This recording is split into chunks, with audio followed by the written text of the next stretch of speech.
WPUC HD2 Laverne. Robbie and Rex Road. Chase and Michelle. Caroline, Willie, D-Bay. Stillman and Company.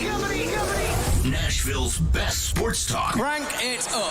102.5 and 106.3. Cranks it, he scores! On both sides of the ball. One big possession. Touchdown, Middle Tennessee. The Game. A Cromwell media station. Where you have a voice. He had a competent coaching staff. You just play terrible and you keep playing. And we have strong opinions. What a whiny freaking crybaby response. This is Stillman and Company with Jared Stillman. Presented by TriStar Moving on Nashville's best sports talk. 102.5 and 106.3. The Game and the Game Nashville app. Wild in the offensive zone. Got the big guns out with under 30 seconds left in a tie game. Spurgeon keeps it in right point. Brody in left side. Puts it towards goal and it bounces in. A double deflection. And the last deflection was off Ryan Hartman's body. 4-3 Wild with 20.4 seconds left in the third. Feels like just yesterday I was brushing my teeth at my then apartment in Melrose when I heard the Predators had traded a first-round pick in 2018 for Ryan Hartman, and I had that toothbrush in my mouth, and I said, first-round pick? Well, you trade a first-round pick for Ryan Hartman? And so it is only fitting that last night's, what I consider to be season finale, was capped off by Ryan Hartman with a double boink into the net with 20 seconds to go after the Predators, in miraculous fashion, had come back with 47 seconds to go. Stillman and Company is delivered by TriStar Moving. 102.5, 106.3 The Game, streaming live on Twitter, Twitch, YouTube, and Facebook Live. Thanks to Superbook Sports, live from the Hiller Plumbing, Heating, Cooling, and Electrical Studios. Ian is here today. Hello, Ian. What up, what up? So the Predators last night, I will give them Saturday. I went to the game Saturday. They absolutely kicked that butt on Saturday. Then yesterday, in a game that they absolutely, positively had to have, they got beaten pretty handedly. Now, they had a miraculous comeback. Tommy Novak played a good game. Nino Niederreiter played a nice little game. You know, they had their chance there to get back in the game, to at least get a point, but getting a point probably wasn't going to be good enough anyways. They had to win, not almost win. And they did, in fact, almost tie. They didn't win. They lost. And so now we're at a point where I'm not going to say the season is over, because you can decide for yourself if the season's over or not. But for me, it's over. For me, all the talk about, well, you know, there's all these other games left. And I think Willie said in the last segment before we came on, the Predators have to go 17-8-3. And then when I repeated that number to Nick said that Robbie and Joe says it's much higher than that. Guess what? They ain't going 17-8-3. It's always been, first it was, it's early in the season. They'll get it figured out. Then it was, well, it's not really early anymore, but let's see how they respond after the All-Star break. Then it was, I'm blowing the team up. He didn't say it like this, but that's pretty much what he said to Robbie and Joe last week. If we don't get our act together, and Pierre Lebrun reported that on TSN, and they did not get their act together. Since Pierre on Insider Trading said if the weekend goes poorly, David Poyle's going to listen on everybody, they got smoked at home by Boston. They crushed Florida, and they lost the game last night that they absolutely cannot lose against the Minnesota Wild. So that takes us to, where do you go from here? And to me, it's over. Like the idea of not blowing the team up, that's not even in the discussion. I mean, to me, let's put the for sale sign in the front yard. It's an everything must go sale. Buy one, get one free. I mean, that is where this team is right now. Because enough is enough. We've seen enough of Ryan Johansson over the years. We know what he is. We've seen enough of Matt Duchene. We've seen enough of Mikhail Granlund. We've seen enough of all of these guys on this team that David has said, I think I can win with. That after last season's debacle, the city said, we don't think you can win with this. We do not think you can. No, just trust us. Which I think leads me to the even bigger point, which is honestly the most important thing that I think matters about this current position in Preds history and how we'll remember this. You really going to let David Poile be the one to tear down the mess that he created? That's where I am right now. David Poile, we talk about him as if he is the almighty czar. And yet all he has done has continued to double down and triple down and push his chips into the middle in times when all of us are thinking, why would you give $5 million a year on a 4-year deal to Mikhail Granlund? Why would you trade a first-round pick for Ryan Hartman? Why, after the Colorado series, would you try to run it back with the same group and just add a couple of pieces? Why are you so beholden to this coach who has never won anything and from the looks of it is never going to win anything? Why? And the truth is, I saw the Adam Vingan poll after last season. I know that 13% of you believe in David Poile, which means that a shocking low number of you actually have faith. And that was at the end of last season. Where are we right now? It can only be worse. So I know that you all are out on David Poile. I know that I'm out on David Poile. I'm going to be honest with you. And I'm making an assumption here. I think they know over there. Like, I think inside the building at the highest levels, and that is ownership, I think deep down inside they know. I think they are worried about what firing David Poile would mean because David has meant so much to the organization. But I think deep down inside, I think they know he's lost his fastball. But this is business.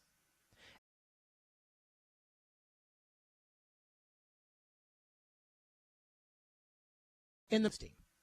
And it was like, you said what? And I said it, and I've never backed off of it. I would have fired David Poile in the middle of 21. I would have fired David Poile at the end of 21. I would have fired David Poile after last year. And I certainly would not let David Poile engineer the teardown that I think is going to happen over the next 2 weeks. But I think they probably will. The Predators now are in a position where they have all these contracts that nobody wants because they're bad deals. Well, who signed those bad deals? I don't believe in the coach. And I know sometimes people will say, well, it's Poile's roster, not the coach. And there may be a little bit of truth in that. But John Hines really has no track record to speak of. John Hines ain't a great coach. What we're watching this year, this team shouldn't be this bad. But David has stood behind him, including last Tuesday on the Robbie and Joe program. So 5 years ago, this team was good. They were the best in the league. Since then, they traded for Kyle Turris, which was an unmitigated disaster. They used a first-round pick on Ryan Hartman. They signed Matt Duchene, who they were so desperate for. And what have the results been?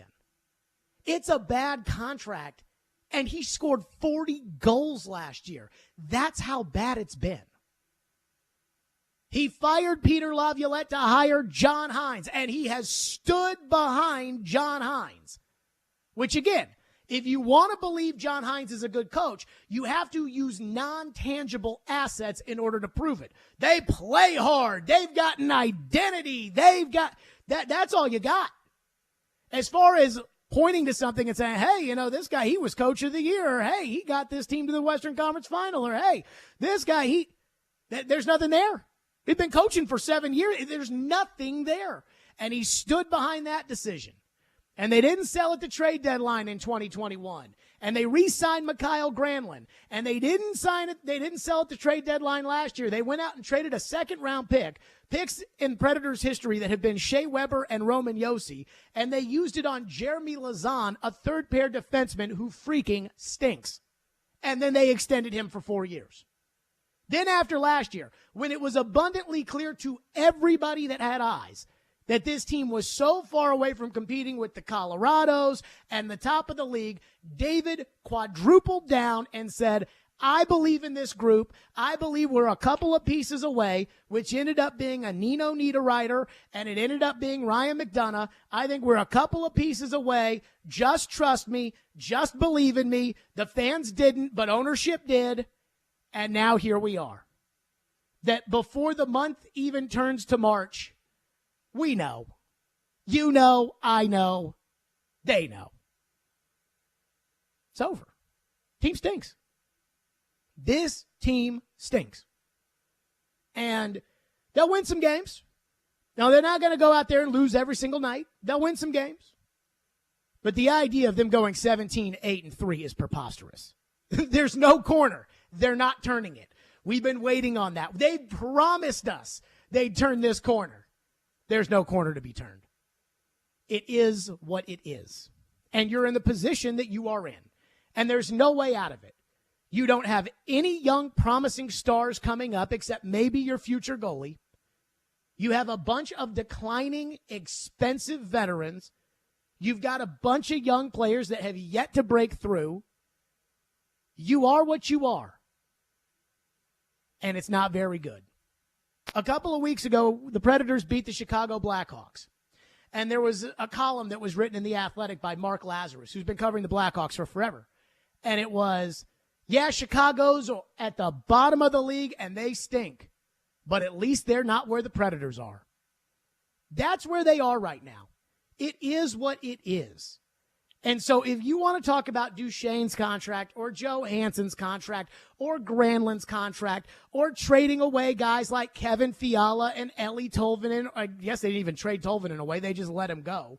Or the idea about line combinations and John Hines and everything else, I think you're talking about things that are really below the problem. You're talking about the symptoms, but you're not talking about the cause. The cause is David Poile. It's over. We know. Verdict in. This is what he is. I know it. You know it, according to the Adam Vingan poll. And deep down inside, I think they know. So now that we know where the team is this season, now that I think for the most part, we can kind of relieve ourselves of the, you know, if they go out there and they beat Vancouver on Tuesday night and then they turn around and they win, I mean, you know, just think about what No. At that point, you'd have to make the playoffs, which you'd need a miracle, and then you'd have to beat the number one seed in the West, which would also require another miracle. Not going to happen. I mean, it's just, you are so far away. So why would the Predators allow David Poile to be the one to oversee the teardown that is effectively going to happen over the next 2 weeks? It would be an irresponsible decision. It would be an irresponsible business decision because I know how the fans, the paying customers, feel about David Poile, and it would be irresponsible from a hockey standpoint. This rebuild, this teardown, this should have happened 2 years ago. And you'd be in a much better place today.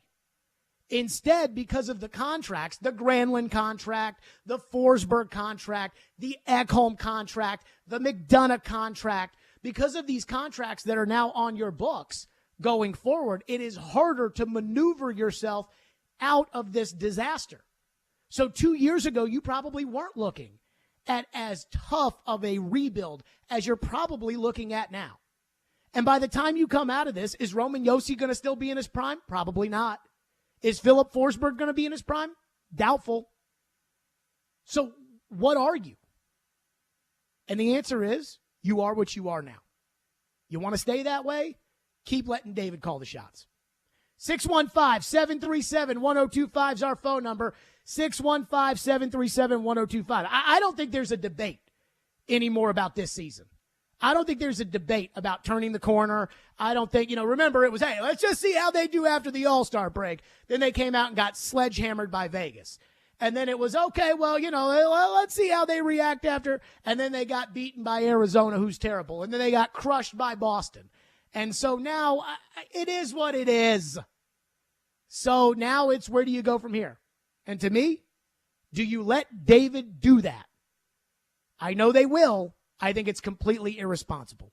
615-737-1025 is the phone number, 615-737-1025. I promise we will get to your phones today, and we will do that early and often. But if you really are going to do this, if you're really going to sell this thing, then I will tell you what you can expect to see. We'll get to that next. Stillman and Company, right here, 102.5, 106.3 The Game.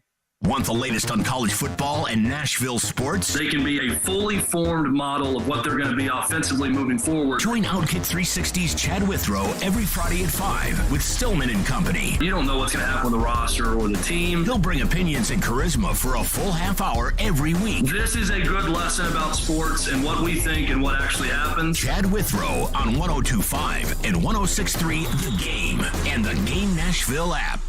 You can trek through the savannas of Africa. Wait on the magic moment on the Great Plains of North America. Or find the thrills of Patagonia. You can book your dream hunt at the SEI Convention, coming to Nashville for the very first time.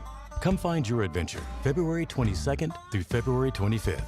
It's the ultimate sportsman's market, a place for every hunter. And this year, it's happening Music City style, with sold-out performances by Big and Rich and Leonard Skinner. But you can still find your outdoor adventure and rock out with the Frontman with Gretchen Wilson. It's a celebration of the outdoor lifestyle, February 22nd through February 25th. Come find your adventure. Just log on to safariclub.org. One more time, that's safariclub.org. This convention will sell out, so reserve your spot today. Come find your adventure. Mid-State Sports League spring registration is now open. Adults can register for softball, sand volleyball, soccer, kickball, flag football, and basketball. With the largest leagues in Nashville, there's a league for everyone. For more information about youth or adult sports, visit midstatesports.com.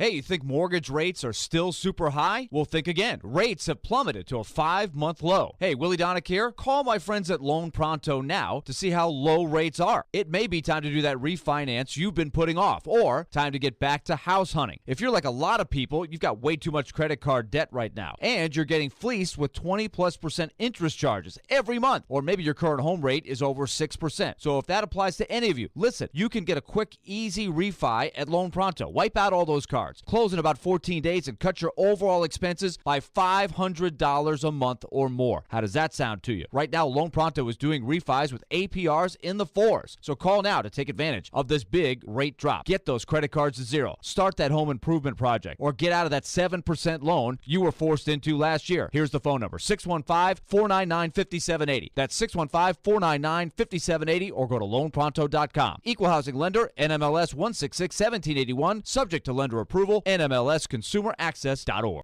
Signs First, Nashville's foremost destination for event signage and physical media. Located just minutes from Broadway, our team of design, production, and installation professionals can help you create an unforgettable event. Stand out. Be different. Go to sfnash.com.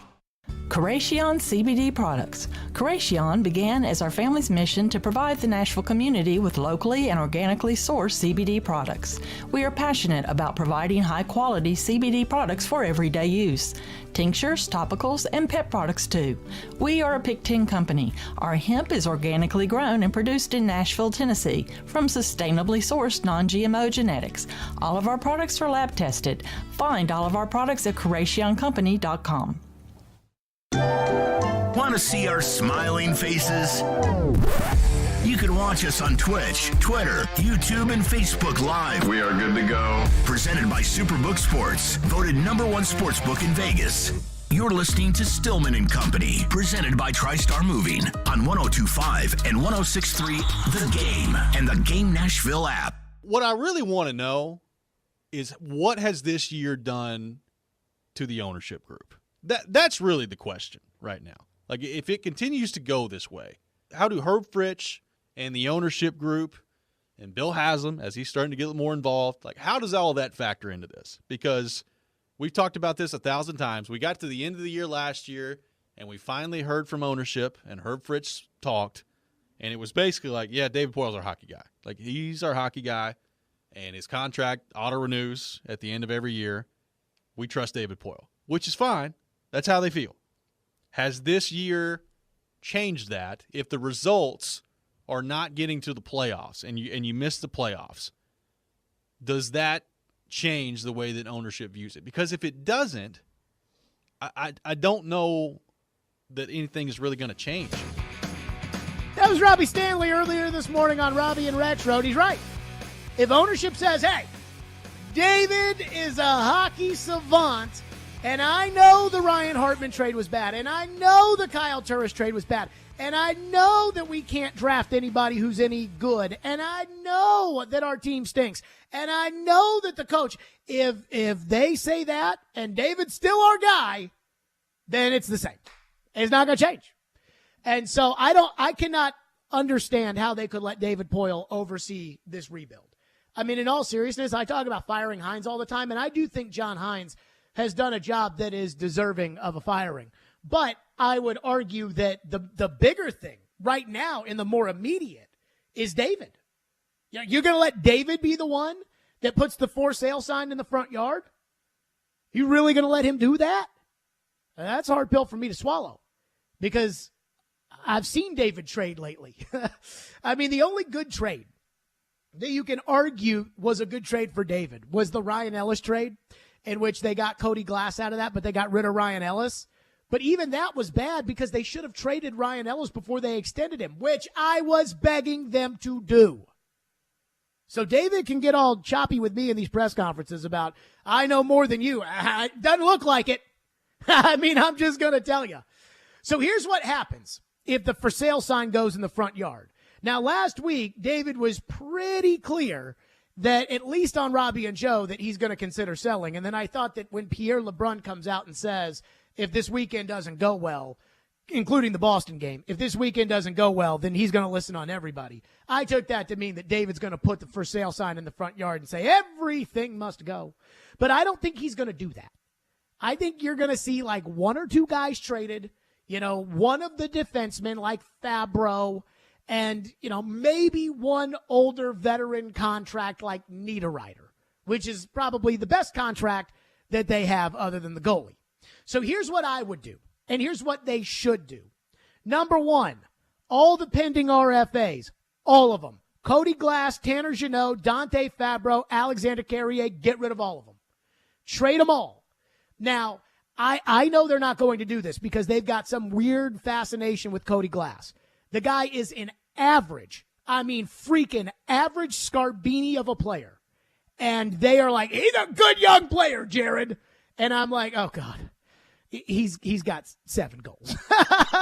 Come on now. But you would be able to get something in return for that. Jeannot is the one that I'm most interested in. See, I think Jeannot kind of sucks, but I know you all don't, and I know they don't. Now, he's part of our identity.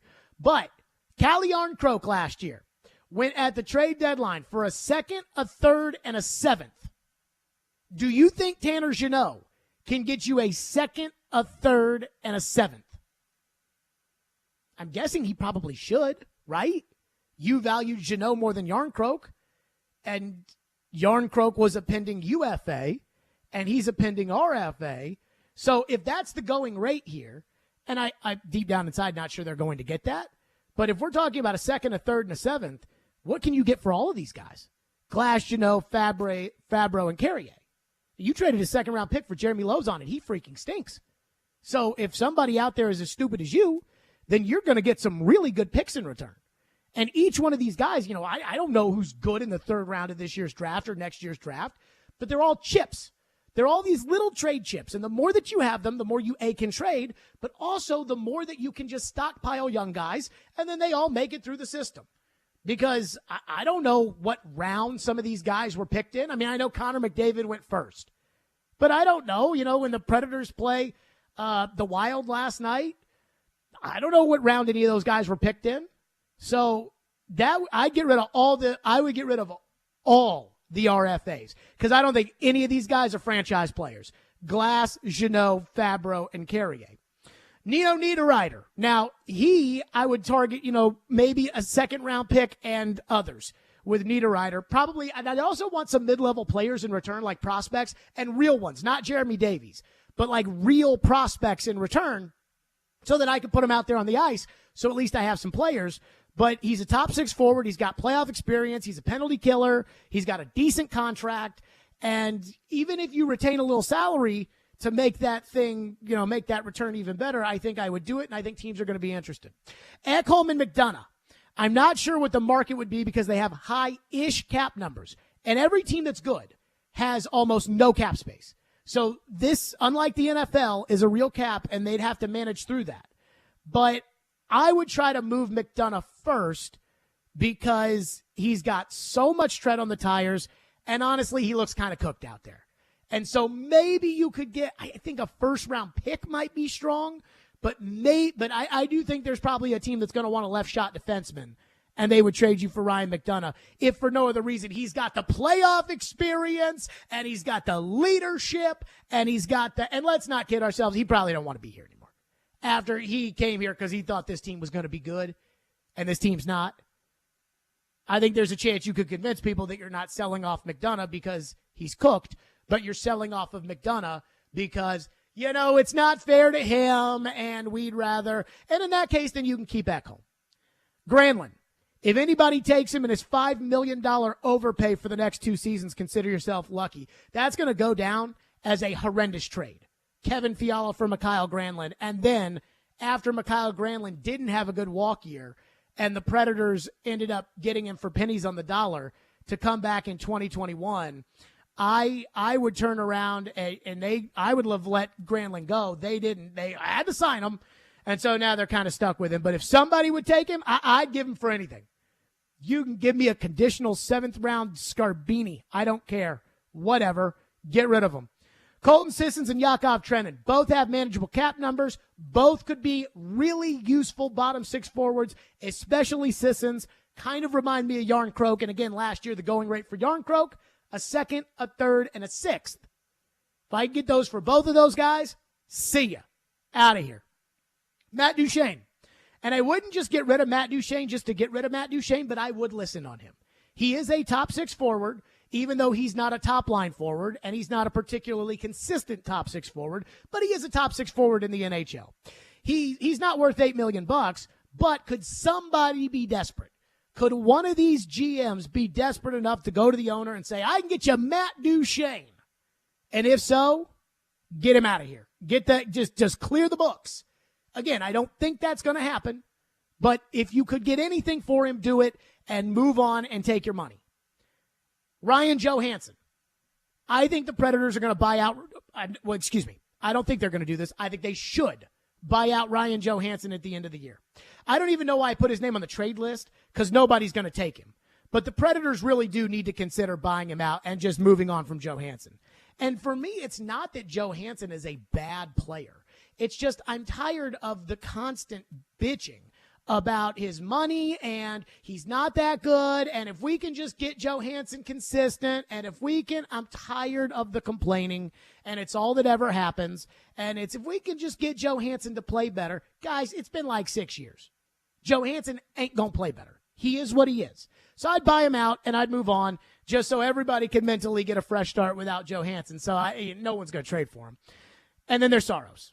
And this is the break the glass. And if you really, really, really want to try to push this thing, you sell the goalie. And I probably would do it. He's the number 1 chip. He is the ace of spades. And I'd want unprotected first-round draft choices, multiple first-round draft choices in exchange for Saros. And here's why I think you can get it. Because there's a handful of teams that are absolutely going to make the playoffs. And these teams have general managers who are on the hot seat. Other teams fire their general manager when they don't win. Not here, but everywhere else. And so these general managers know they're on the hot seat. Well, they'll give you an unprotected first-round pick in the 2024 draft, in the 2025 draft, or something like that. Why? Because they won't be there to pick them if they don't win. And if they don't have a goalie, they better get a goalie. So I would leverage that against everything. And if I could get the package I wanted for Saros, he's out. I'd play Lankinen the rest of the year unless Askarov is ready. And if he is, I'd call him up, and he's the guy. But he should be the guy next year anyways, since they used a first-round choice on him 3 years ago in the top 11. So that is the everything must go sale. And you'll still have a team. And honestly, I think you'll probably win the same amount of games once you get rid of all those guys. Maybe a little bit less. But again, you'll have picks, and you'll be able to kind of start the process. And that's what they need to do. 615-737-1025.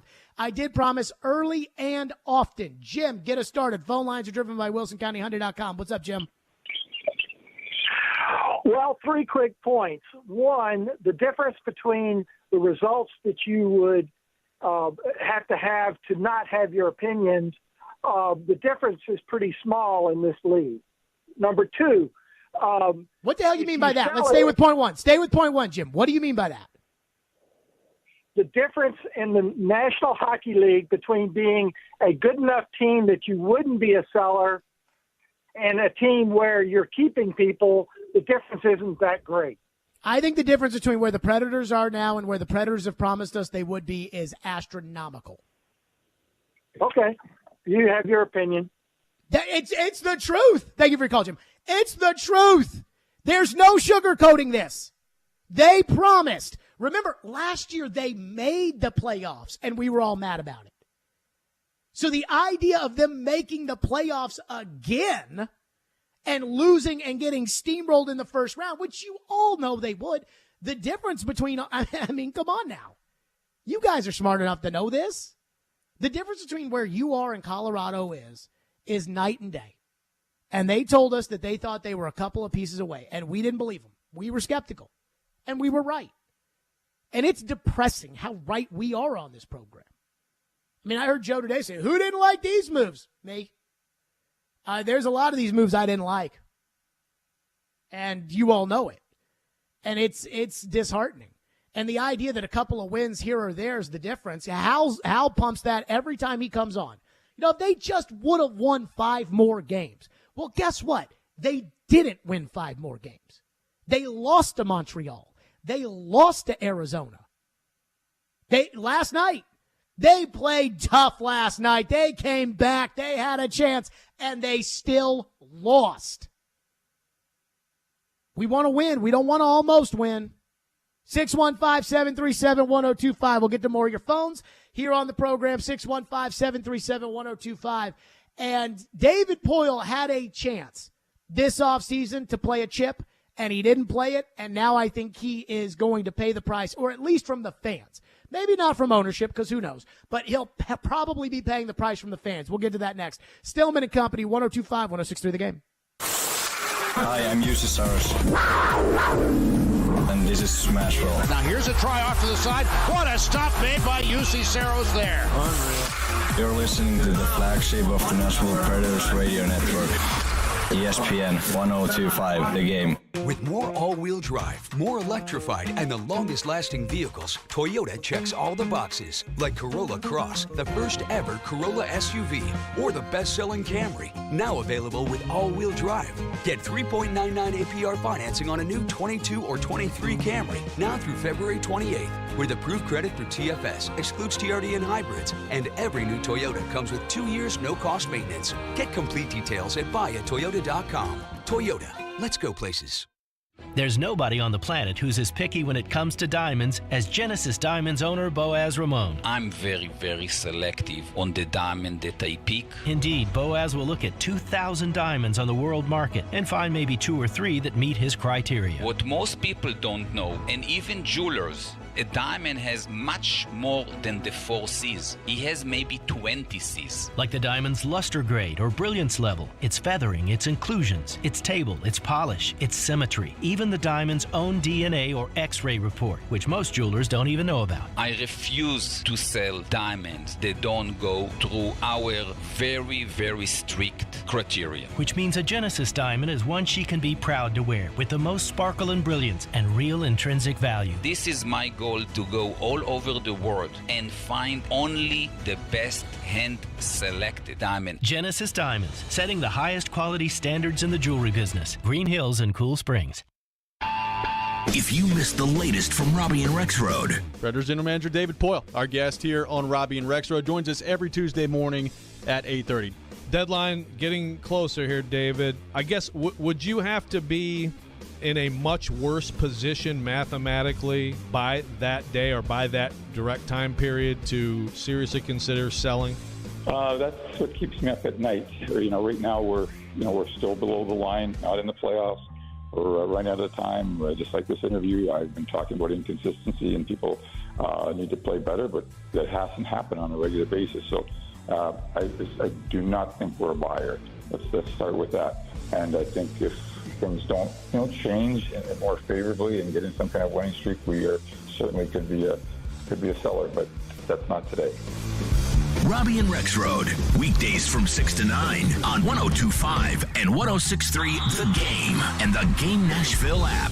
Did you know women only make up 14% of all engineers in the U.S.? Play Like a Girl is creating a more equal playing field by ensuring that every girl reaches her full potential. Help introduce a girl to engineering by becoming a mentor, donor, or volunteer. Learn more at iplaylikeaGirl.org/mentor. On the Tuesday edition of Caroline, Willie, and D. Mace, we'll continue to take a look at the NFL quarterback carousel. Plus, we will preview the Predators matchup with Vancouver on Tuesday night. All of that coming up from 11 to 2 on 102.5, 106.3 The Game. Hey Nashville, I'm Gary Smith, head coach of Nashville SC. You're listening to Nashville's best sports talk, 102.5 The Game. When you look at John's playoff record here in Nashville, what is it that made you want to not only retain John with the option, but also extend John? I think our coaches have done a fantastic job. I've been blessed with great coaches, starting with Barry Trotz for 15 years. I wish we could have won something together. I say that on a personal. Barry's gone on to win a Stanley Cup in Washington. Did an unbelievable job in the Islanders. Took them to heights that they haven't had for a long time, and now he's out of a job temporarily, I believe, based on what I'm reading. But Peter Laviolette was fantastic too. Took us to our highest heights. And John is a young coach that has a lot more experience than probably we give him credit for. And he has not been dealt with the perfect hand. I'm responsible for that. Our team is not as good as it was in 17 or specifically 18 or what have you, and we've needed to make some changes. He and his staff have done an incredible job. I'm responsible. I haven't given him enough to be winning. We're going to win in the playoffs this year against Colorado. Wish we played somebody else. That's our fault. That's on our list to try to move up higher in the standings so we don't have to play the best team next year. But I think he's done a fantastic job in his staff. And the results are right in front of all of us in terms of how we played, how hard we played, how all the individuals played. So I am totally comfortable with John and our coaching staff to lead us to bigger and better things going forward. Had been bigger and better, David. I hate to break it to you. That was David in May of this past year. And I was thinking about this today. Because I feel like what David Poile has done a lot of lately is he's made a lot of bad decisions, and then he chases that bad decision, right? So he makes the bad decision to trade Kevin Fiala, who's actually a pretty decent scorer, for Mikhail Granlund, who's not very good, and he ends up giving Granlund this nice little contract because he's chasing that decision. He's trying to prove that decision was right as opposed to admit defeat on the decision. And John Hines is a classic example of this. He fired Peter Laviolette, which at the time I didn't agree with. I thought Peter should have gotten to finish out the year after all he had accomplished, but that's neither here nor there. I knew Peter was on the hot seat, and this team needed to win, and there were standards, and they weren't being met. And so he hires John Hines the next day. He fires Peter at 5 o'clock, and he hires John Hines at 9 o'clock in the morning. So they took no time looking after better coaches that had better resumes, coaches that could walk into a room and command respect because of what they had accomplished in the league. He was taking a risk with John Hines. That risk has failed. End of story. No way around it. That has been a failure. But he keeps chasing after it. And I was thinking about this offseason and how the fans have really turned on David since where they were in 2018, when if I criticized the Ryan Hartman trade or any move, it was, I trust David more than I trust you. And now to where David can't say anything on Robbie and Rex Road without the entire fan base freaking out on Twitter. And what's happened is he's gotten all these things wrong over and over and over again. And the fans are standing there with their arms crossed thinking, when are you going to do something right? And he had, I'm not going to call it a get out of jail free card, but it's pretty close. He could have fired John Hines after last year and hired Barry Trotz. And if he had done that, one, I think we can all agree, Barry Trotz would have been getting a lot more out of this roster than they're getting right now. This roster should make the playoffs. They shouldn't do anything in the playoffs, but they should make the playoffs. Defensemen like Fabro, who have size and talent and ability, they'd be much better under Barry Trotz. But I think it's the fact that David would have admitted a common sense mistake and moved on and actually tried to be proactive at helping the situation by bringing in Barry Trotz. And he could have done it. And he didn't do it. And he didn't do it because he keeps chasing the bad mistakes. He keeps chasing the I will be proven right that firing Peter Laviolette and hiring John Hines was the right call. He's convinced of it. He's going to chase after it, just like he chased after Matt Duchene. Remember the first time he chased after Matt Duchene, he didn't get him. Remember what that became? Kyle Turris. So he chased after that, and then he didn't get that. So then he kept chasing, and he got Duchene. And between Duchene and Kyle Turris, I mean, how much money are we talking about? Turris was $36 million. Duchene was what? $56 million? So we're talking about $80 million worth of cash that David Poile has flushed down the toilet because he was chasing after Matt Duchene for so long. So, I mean, he had his chance to get out of it this summer. He could have fired John Hines and brought in Barry Trotz, and I think the fans would have been happy with him for that. Instead, he didn't do it, and now I think he ruined that opportunity, and he stays defending Hines, and he's going to keep defending Hines, but, I mean, who in any other team in this league, who would be responsible for these results? The coach and the GM. But apparently here, it's, we've got an identity, Jared. What's the identity? There's always an excuse. There's always a goalpost to move. There's always a next game to say, oh, they'll get it figured out that game. But that's not reality. And I have to be honest with you all. Sometimes I get a little upset at myself because I think about how I can be so bombastic at times and so opinionated at times that when I think I just speak common sense and I tell the truth, I think a lot of times people are like, oh, Jared Stillman's just saying crazy stuff. And I'm like, no, like, guys, all these trades have stunk. All these free agent signings, they've been disastrous. The Granlund signing has been awful. Granlund's terrible right now. Duchene, it's been a joke. It's all bad. They added Ryan McDonough. That hasn't helped anything. They hired this coach, and they'll defend him till the cows come home, but he hasn't won anything. And I think slowly but surely people are kind of climbing on board. And they're saying, okay, Jared's got a point here. But, I mean, to me, it's gotten to the point of 2 years ago when you should have made this move, you could have gotten yourself out of this a lot quicker and a lot easier than it's going to be to get yourself out of it now. So I'm upset with myself that my words of what I think are common sense here. I mean, I think this David Poile, John Hines thing, it's common sense this isn't working. It's common sense that you're not going to win a cup with Ryan Johansson as your number one center. It's common sense. I think that this stuff is just obvious. But I guess I'm the only one who thinks it. I mean, I see the text lines. But, man, I mean, when's the last time the Predators did something good? Making the playoffs is not good. Everybody makes the playoffs. And if you don't make the playoffs in hockey, your coach gets fired. Except maybe here, we'll see. 615-737-1025. I have promised phones, and we've only gone to a couple. So we'll go to your phones on this next. 615-737-1025. Stillman and Company right here on the program. And these shows are not fun. When the team was the best team in the league in 2018, that was fun. This is not fun. Hey, the Preds have a game tomorrow night, and it's your chance to participate in Preds Pick to Click, brought to you by TJ Anderson Homes of Benchmark Realty and Superbook Sports. If you correctly guess a Preds player that scores a goal in the game tomorrow night, you win a pair of tickets to an upcoming Preds home game. Participate in Preds Pick to Click tomorrow morning at 8:45 with Robbie and Rex Road. Every Wednesday at noon. That fits the mentality of what they're going to do. Outkick 360's Jonathan Hutton joins Caroline, Willie, and D-Mace to talk all things Titans and NFL. Much more creative in how you go about calling certain plays. He's got opinions and insights on the two-tone blue. That doesn't mean that you can't have great or don't need great quarterback play. Catch Hutton every Wednesday at noon on 102.5 and 106.3 The Game and the Game Nashville app.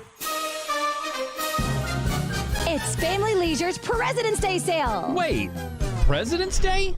Well, it's in honor of all our presidents, and it means great deals for everyone. Okay, like what? Well, pools and spas for one. Family Leisure has the largest selection and guarantees the lowest prices anywhere. What about grills and grill islands? Of course, everything is on sale for 4 days at Family Leisure, just in time for spring. Family Leisure, both locations, Antioch and Franklin.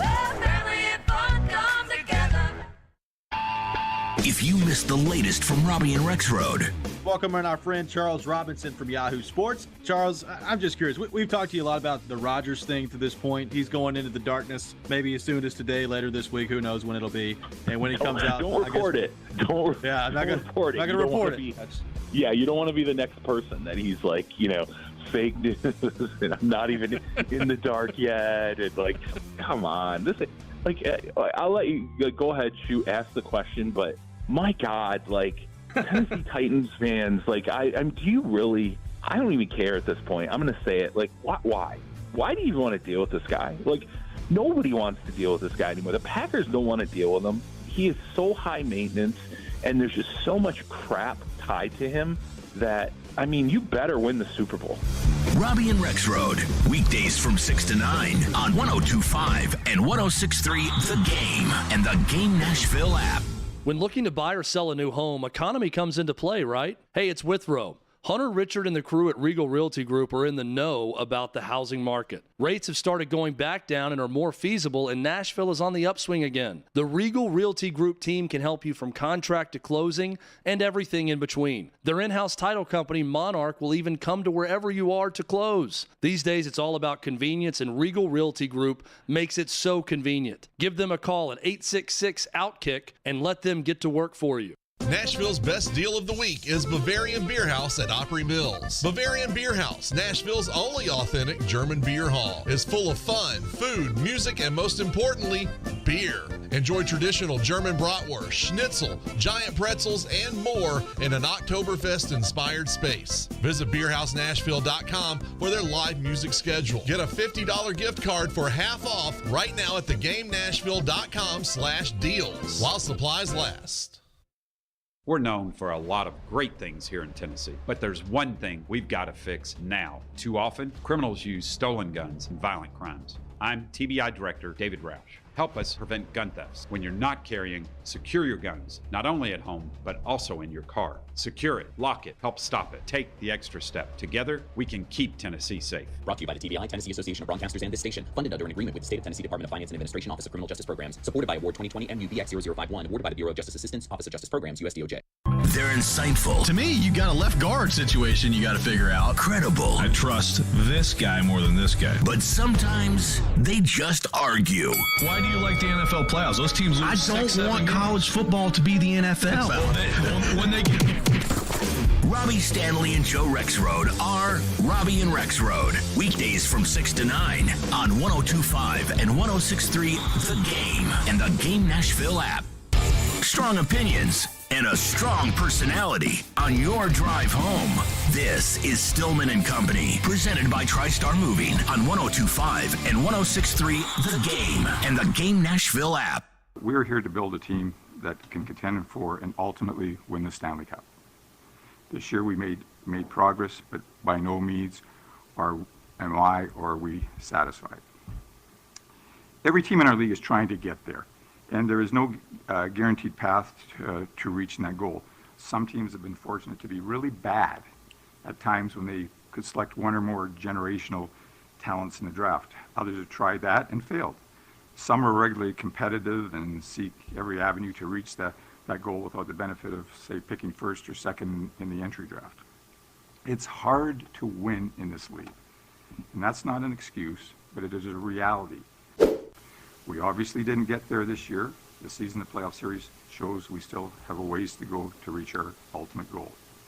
And as of last Tuesday, our Hockey Ops group has begun the process of determining what we need to do and what we can do to get better and closer to our goal.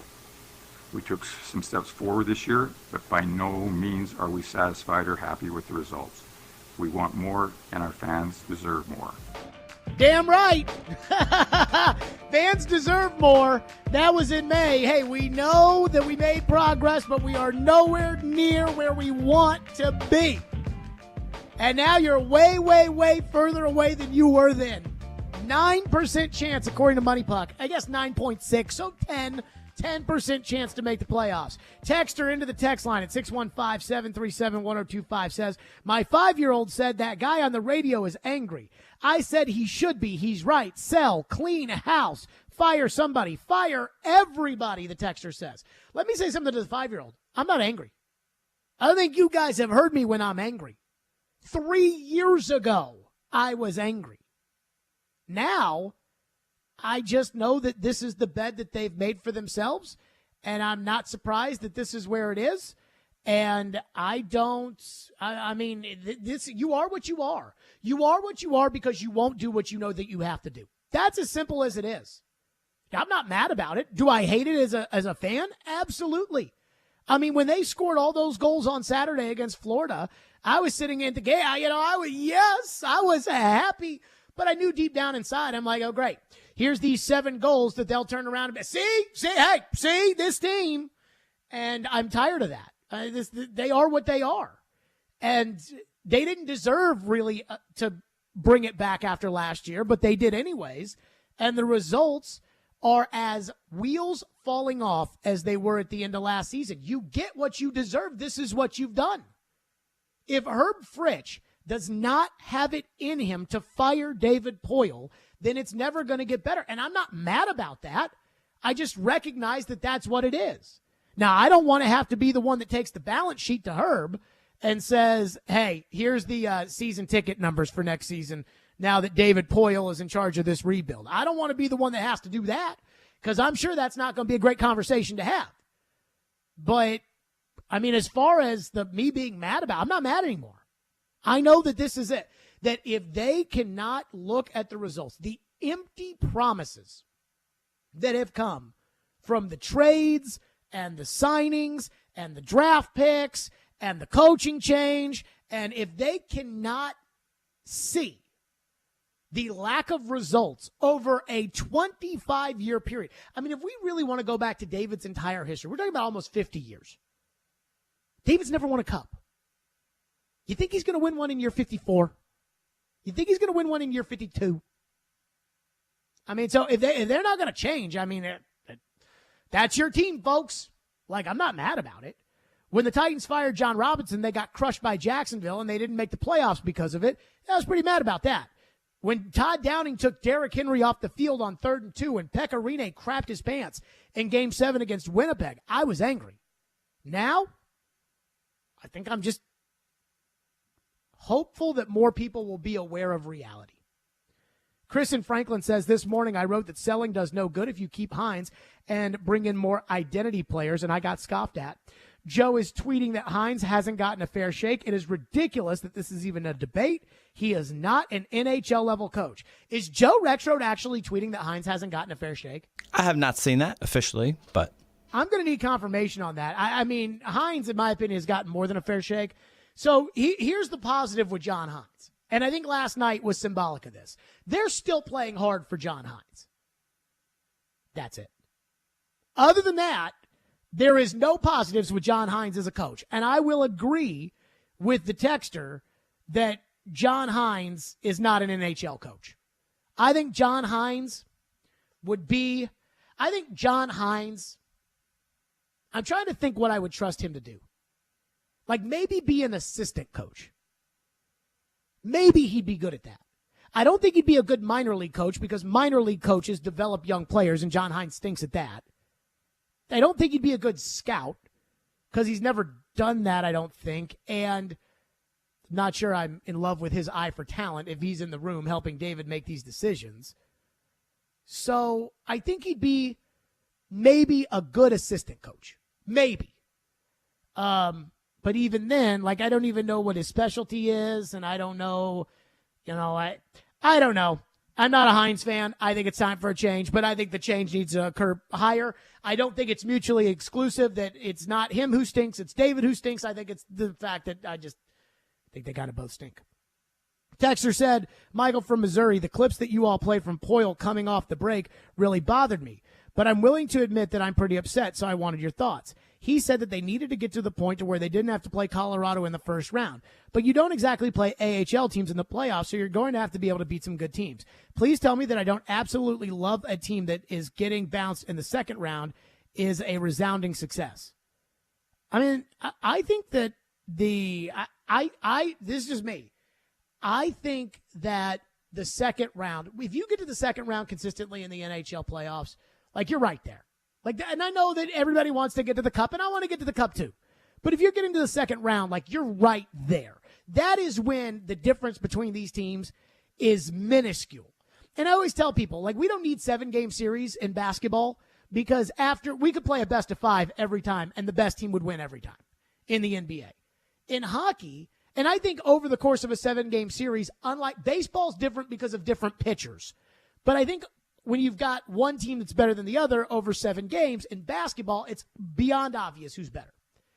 In hockey, the difference between the best teams normally, last year was different, but the difference between the best teams and the 8th best team is really not that big. It's a hard salary cap. So it's really not that big. And so it really is a bounce of a puck here, like what happened last night with the puck going off of Ryan Hartman and into the net. Like, that is bad luck. But if the Predators had played better, then they wouldn't have found themselves in that position where that puck off of Ryan Hartman effectively ended any chance they had of making the playoffs this season. But, like, so once you get to the second round, I feel like you're, like, right there. This team has never sniffed the second round. This team has not sniffed the second round since they got bounced by Winnipeg in 2018. So it is what it is. Okay, so somebody sent me a text from 3 hours ago, a tweet. And I guess Joe, this is Joe replying to 4 people on Twitter. Joe Rexroad said, lazy but C, and I don't know what he was replying to, but C, lazy argument can be thrown right back on that too. I don't think the 2 opportunities that he's had have been optimal opportunities for a coach. Also, can't deny that this season doesn't and shouldn't help him. Man, Joe, I like, dude, how many people get 7 seasons? This is like his 8th because he had that half a year in New Jersey and half a year here. So if you want to call it his 7th year or his 8th year, he's had 8 teams. How many guys get 8 cracks at it without showing legitimate progress one time? Like, I mean, to me, Hines has stunk it up consistently outside of the 2 months that Ellie Tolvanen and UC Saros saved his tush in 2021. I mean, I don't know how you can argue that Hines is a good coach. And I know Joe says, well, those 2 opportunities aren't fair to judge. Guess what? You don't get the Colorado Avalanche job. Jared Bednar's not leaving. You have to get a bad team. That's how all of this works. You think that if it were simple, if I got to pick which NFL team, I'll go to the Chiefs. You don't get to do that. You have to take over a bad team and then make them good. And Hines has not been able to do that. 615-737-1025 is the phone number. I'm not doing 4 hours of yelling and screaming about that. I cannot do it. I'm not doing 4 hours of yelling about the Predators. Coming up next, a bold prediction in The Athletic anticipates the Titans will make a move that I actually think some of you out there, A, think is realistic, and B, think would be a good thing. I think it is truly one of the worst decisions the Titans could make on its own, period. We'll get to that next. Stillman and Company right here, 102.5, 106.3 The Game. The Preds have a game tomorrow night, and you want to be at the Superbook Lounge and Landshark Bar and Grill, Margaritaville on Broadway, with 102.5 and 106.3 The Game. Place your bets with Superbook and enjoy great food and drink specials, plus enter for a chance to win a pair of tickets to an upcoming Preds home game. You watch the game. Haskins again doesn't get it. Jaguars have won the AFC South. We talk the game. The offensive side of the football for the Titans, who should be back next season. We are the game. Nashville's best sports talk. 102.5 and 106.3 The Game and the Game Nashville app. ElectronicExpress.com. We make it happen. If you missed the latest from Robbie and Rexroad, So, like, is Barry Trotz interested in being an assistant or a high-level scout? Or, like, I don't know specifically what Barry Trotz would want to do on the management side of things. But, like, I don't know that the GM opportunity will be there for the Predators. A headline. Robbie Stanley says Pred should hire Barry Trotz to be a scout. Scout, yes. Well done. Barry, well get done. out Put there. it on and Twitter. Barry, we need you to go take a look at these people up there playing in Saskatchewan. Come back in 2 weeks. Barry, could you do some hosting in the suites for a while? Barry, then we'll see if you can move up from there, okay? Barry, we need some help at Nash Vegas. Really need you in there. Oh, God. Hey, but you know what? All ideas should be on the table at this point. Yes, they should. Jared claims that he did not say that was the worst transaction. But you know what? This is a quote from the text line from your show. I believe everything I read on the text line. So you said it. That's terrifying, kind of. Joe throwing out fake news. There's some interesting stuff on that text line sometimes. That does not get read on the air. Yeah, there is that. A lot of it. Look, we've got a lot of people saying new voices, new direction, screaming for change. I get it. I understand it. I mean, to me, the question I threw out there the last segment is the question moving forward. Ownership. What do they think about this? And is there a disconnect between the Predators fan base and the Predators ownership group? I don't know. That's the part about not having ownership talk all that much. And look, we heard from him last year, so I'm glad we heard from him last year. I thought it was good that Herb Fritsch got out there and spoke and offered his thoughts to the media, all those things. Obviously, a lot of that was also about the transition of Bill Haslam coming in over the next couple of years. So all that's good. But right now, I mean, you've got decisions that you have to make in terms of the direction that you want to go as a franchise. Robbie and Rex Road, weekdays from 6 to 9 on 102.5 and 106.3 The Game and the Game Nashville app. What's up, everybody? Michelle Knezvik here for Superbook Sports. And listen, make 2023 the year you beat Vegas. Superbook Sports gives you the chance every week to go head-to-head with the best odds makers in Las Vegas. No fancy computer algorithms, no guys across the pond setting lines for American sports, just the best team of odds makers in the business behind the counter at Superbook in Las Vegas. Plus, check out some of the best odds boosts and promo bets anywhere. Download the Superbook Sportsbook app or visit superbook.com to start your battle against Vegas right now. Visit superbook.com for terms and conditions. Gambling problem, call 1-800-889-9789. Now, your Game Center update. This Game Center update is brought to you by the law offices of Amanda J. Gentry. The Nashville Predators had an up-and-down weekend as they beat Florida on Saturday, but fell to Minnesota on Sunday on a late goal by the Wild to give them a 4-3 win. I think the way that we approached the weekend, we had a goal to get 4 points. We only got 2. We split the weekend, and we got to have a day off tomorrow, and then we got another big week. So, we didn't have a great game against Boston and didn't get too low on that. Came back and played 2 pretty good games. So we got to make sure we're in that same mindset and not sit in this game. And, whatever, emotions you feel after this game, you got to bring that into Tuesday's game. Head coach John Hines after the game on Sunday. The Preds now sit 7 points out of a playoff spot. There are 5 games remaining before the March 3rd trade deadline. They'll be back on the Bridgestone Arena ice tomorrow night when they host Vancouver. In college hoops over the weekend, the Vols lost to Kentucky, and Vanderbilt continued their strong play with a win over Auburn. And in the NFL, the Colts are reportedly hiring Jim Bob Cooter as their offensive coordinator. This update is brought to you by the law offices of Amanda J. Gentry. I'm Ian Safar for 102.5 and 106.3 The Game. For more, follow us on Twitter at 102.5 The Game or visit theGameNashville.com. Live from the Hiller Plumbing, Heating, Cooling, and Electrical Studios. WPRT-FM Pegram, WPUC HD2 Laverne. Broadcasting on Alexa. I appreciate that. And other smart speakers. 102.5 and 106.3. 1, 2, 3. I think it was a good game. Had a couple of big plays. The Game. A Cromwell media station. Where you have a voice. He had a competent coaching staff. You just play terrible and you keep playing. And we have strong opinions. What a whiny freaking crybaby response. This is Stillman and Company with Jared Stillman. Presented by TriStar Moving on Nashville's best sports talk, 102.5 and 106.3 The Game and the Game Nashville app. Stillman and Company is delivered by TriStar Moving, 102.5, 106.3 The Game, streaming live on Twitter, Twitch, YouTube, and Facebook Live. Thanks to Superbook Sports, live from the Hiller Plumbing, Heating, Cooling, and Electrical Studios. So somebody in The Athletic by the name of Mike Jones wrote an article, 10 bold predictions, 10 bold NFL offseason predictions. And again, Mike Jones. I had to look this guy. I've never heard of this guy before. I had to look it up. I guess he used to write for USA Today, and now he writes for The Athletic and whatever. So he has his 10 bold predictions, and some are, Derek Carr goes to the Jets, and Jimmy Garoppolo goes to the Raiders, and the Ravens use the franchise tag on Lamar Jackson, and I'm just kind of going through this. And then I see number 5, Titans release Ryan Tannehill. I'm sitting here thinking, okay, wait a minute. His number 1 prediction was Aaron Rodgers stays with the Packers. Now he says Derek Carr to the Jets, Jimmy Garoppolo to the Raiders.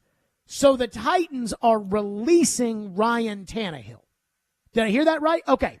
Here's what he writes. Quote, Tannehill, 34, has been solid for the Titans, helping them reach the playoffs in 3 of the last 4 seasons.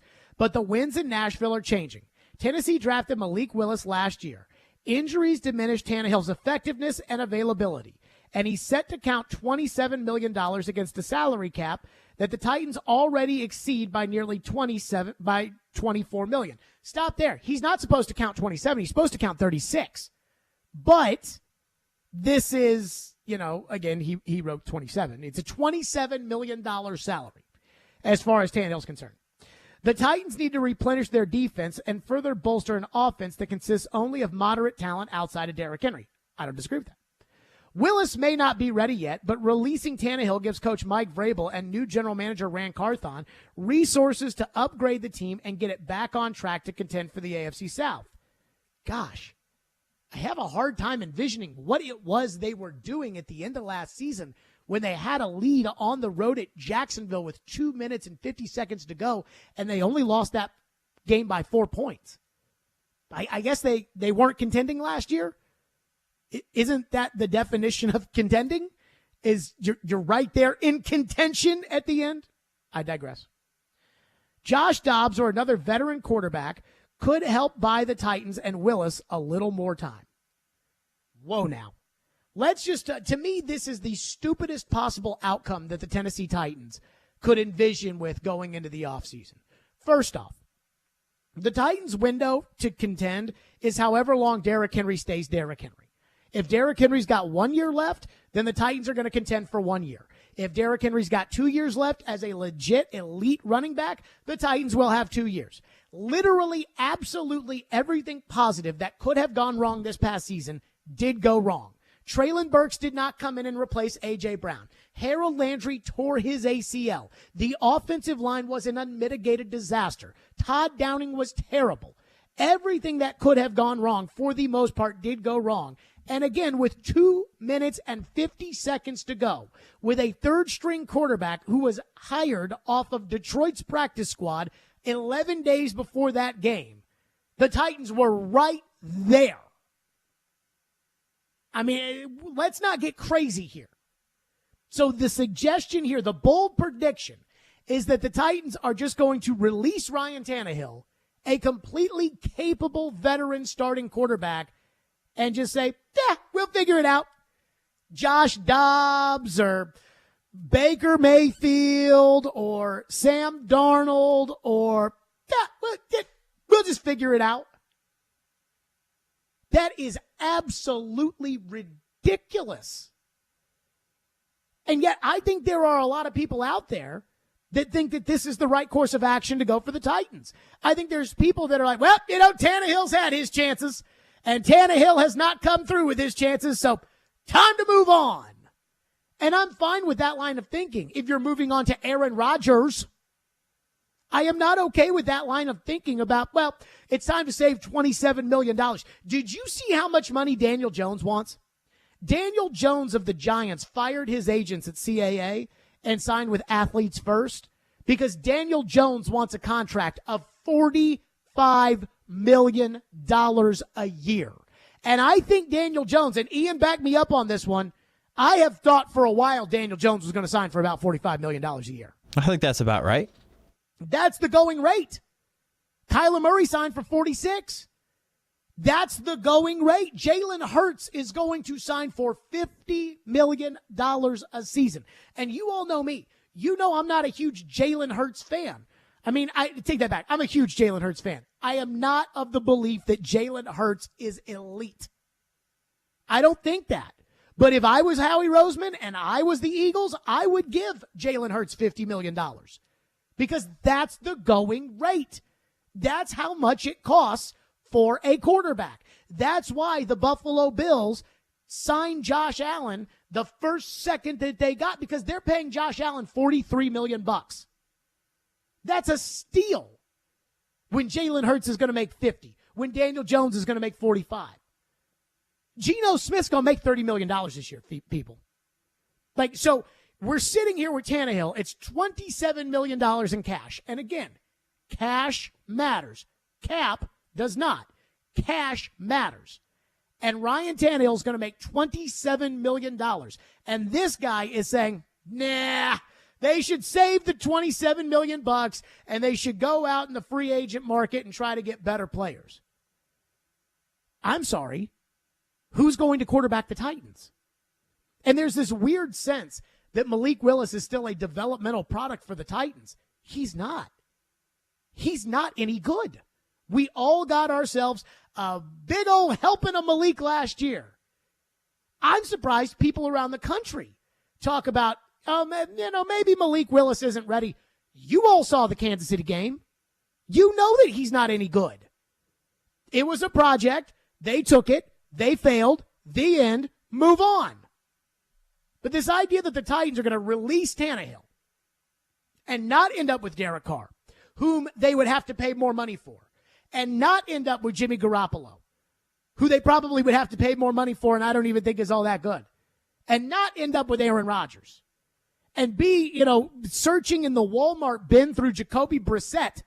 The idea that the Titans would do that Mike Vrabel would take a 7-game losing streak last year, enter this season with his buddy as the offensive coordinator, and give him some nobody as his starting quarterback is absolutely preposterous. I don't even know where people come up with stuff like this. And again, I've had my issues with Tannehill over the years. You all know that. But the idea of just releasing Tannehill for no reason, it's crazy talk.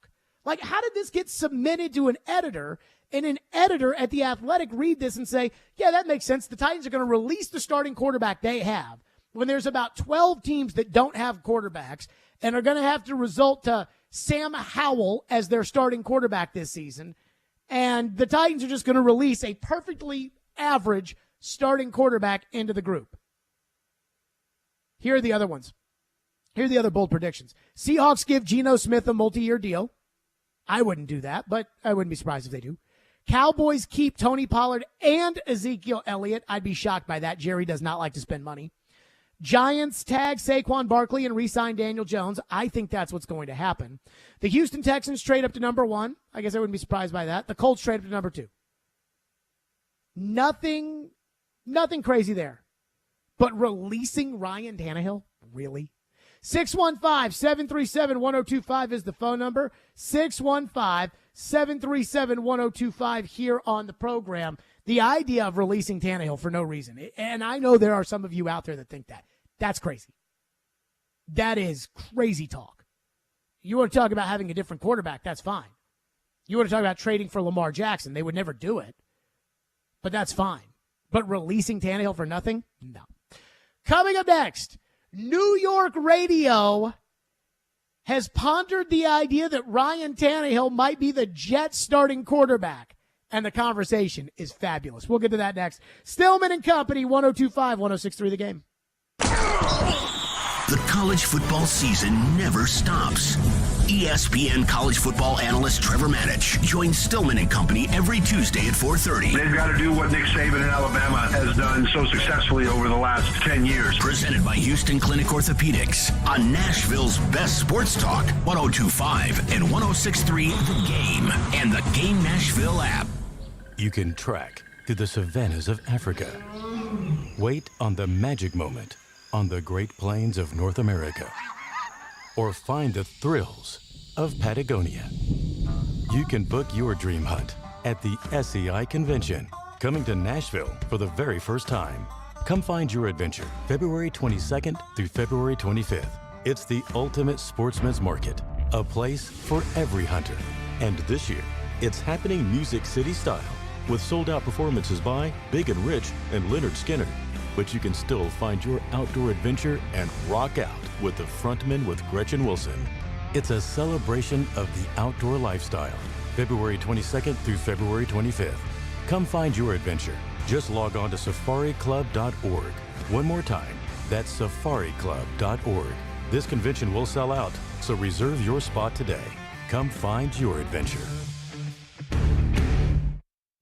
Jewelry business, it's in my blood. I've been doing it all my life, and it's my passion. Meet Daniel Sabalas, a third-generation jeweler at Genesis Diamonds. This line of work, it's all about honesty and trust. It's about building relationships. And that's what drew Daniel to Genesis, where it's all about education, transparency, and respect for each customer. It's based on a family business mentality, and that's how we are. We're here to educate, to guide you, and we make it very easy. So we really go out of our way to educate customers in the right way. There's no stress level, there's no tension. The customer can feel that. All this while providing the guaranteed best value price. I've never seen a company that has the best price like this that I've seen anywhere. We are a powerhouse of diamonds. Genesis Diamonds. No commission salespeople, no pricing games, no risk, no pressure, no cutting corners. Genesis Diamonds is going to give you the best price, best quality, guaranteed, no matter what. Genesis Diamonds, Green Hills and Cool Springs.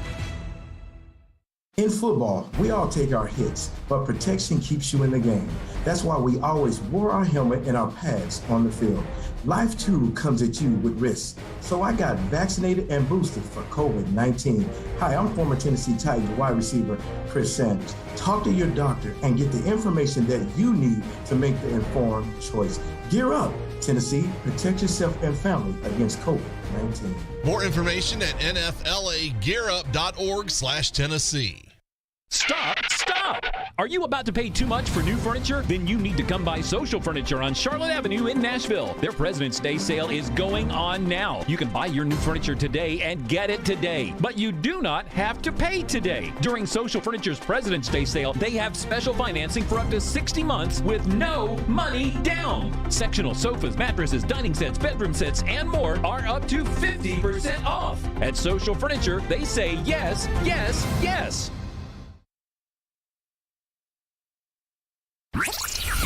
Anyone want to tell me what happened? Did you miss any of today's show? It's okay. It's fine. Don't worry. Subscribe to the Stillman and Company podcast on Apple, Spotify, and other podcast platforms, or by going to theGameNashville.com. All right, I'll give it a shot. You're listening to Stillman and Company, presented by TriStar Moving on 102.5 and 106.3 The Game and the Game Nashville app. There is a report out there, I know you're aware of it, that the New York Jets, again, I don't know where these reports come from. I don't believe Joe Douglas is calling people to tell them the innermost thoughts of the New York Jets. So I think a lot of these are people throwing darts, at a wall, hoping that they get it right so then they can say, I had it right. Mm-hmm. There is a report that the Jets are quoting much higher on Tannehill than one might expect. That was Craig Carton on WFAN in New York, the Carton and Roberts program, which is one of the highest, if not the highest rated program in New York as far as talk radio is concerned. Last week, they discovered that Ryan Tannehill might be the quarterback of the Jets next season. Now, I don't think Tannehill is going to be the quarterback of the Jets, but I think it is far more likely that the Titans trade for Aaron Rodgers, send Tannehill to the Jets, and he's their quarterback than it is that the Titans just outright release Ryan Tannehill. But it then turned into the discussion that we talk about all the time, which is everybody outside of Nashville, because they don't watch the Titans play. Everybody outside of Nashville thinks that Tannehill sucks. And I mean, that's what they think. They think he's a bum outside of Nashville. And I'm generalizing. But again, that I think is probably the consensus more than not is, Tannehill. Remember last year when the Colts acquired Matt Ryan? And it was like, I know the Titans have Tannehill and he's fine, but Matt Ryan is much better. And then we watched them play and we realized that that's not true. And then we got stuck watching Malik Willis play and we realized, Tannehill's not terrible. But because they remember the playoff game and because when he was in Miami, he'd play against the Patriots and would normally lose and things like that, people have this belief that Tannehill is Andy Dalton, end of story. And New York is now processing the idea that Tannehill could be the starter of the Jets, and he's a bum, that now has maybe given way to a more measured discussion. You asked me last week. You said, okay, no Rodgers, no Carr. Who do you want? And I heed and hawed. I went back and forth. And I finally said, Craig, I owe you an answer. I owe the audience an answer. And my answer was Ryan Tannehill. Now, don't mistake that with, I love the guy. I'm a fanboy. I'm going to be thrilled. But I do think in the process of the last few days, we are greatly underrating him. We are treating him like he's a piece of crap. He's not. No, he's a successful quarterback. He's on the same he's closer to Derek Carr than maybe I even realized. Let me ask you this. And based on the last 3 years, he's better. Ryan Tannehill, a few years ago when they weren't the 1 seed, got to the AFC Championship game. Think about this. This is what's happening. Again, on the most popular show in New York, it is the idea of, now that there's a chance that Ryan Tannehill might be the quarterback of the team that I root for, instead of, he's a bum, or as Evan Roberts said right there, we've been talking about Tannehill like he's a piece of crap. Instead of that, what's now happening is they've actually looked at it and said, wait a minute, Tannehill's numbers are better than Carr's. Tannehill's numbers are better than Garoppolo's. And Garoppolo's got Deebo Samuel and Brandon Ayuk and George Kittle and Christian McCaffrey and Kyle Shanahan as his coach. Tannehill's not that bad. And now they're talking themselves into it in New York. And I think part of that is the reality of, oh man, if Tannehill's going to be the quarterback of the team that I root for, and I do believe that Evan Roberts is a Jets fan, then if Tannehill's going to be the quarterback that I'm a fan of, then, maybe he's not that bad. I think there's probably a little bit of that, but I also think some of it is once you start diving down and you go through Tannehill, there is a lot to like. And sometimes I think we have to keep that perspective. If you want to compare Ryan Tannehill to Josh Allen, there's no comparison. Josh Allen's a better quarterback. But there's only 4 of those guys in the league right now. Allen, Mahomes, Burrow, and Rodgers. Outside of that, there's guys that have shown times that they can be really, really good. Lamar Jackson has shown that he can be really, really good. But for the most part, it's all, there's a but with all these guys. And there's a but with Lamar Jackson. But Lamar Jackson gets hurt and wants a fully guaranteed contract. Justin Herbert's really good, but he doesn't win anything. Trevor Lawrence took steps forward, but he's certainly not an elite quarterback who can put a team on his back. That's the way this is in the NFL. And so I would love a guy that the Titans have that I'm say, but with. That's almost every single quarterback, however. It is, this guy, he's not that bad, but Baker Mayfield's got a lot of talent, but he's kind of crazy, rubs teammates and coaches the wrong way, and throws interceptions.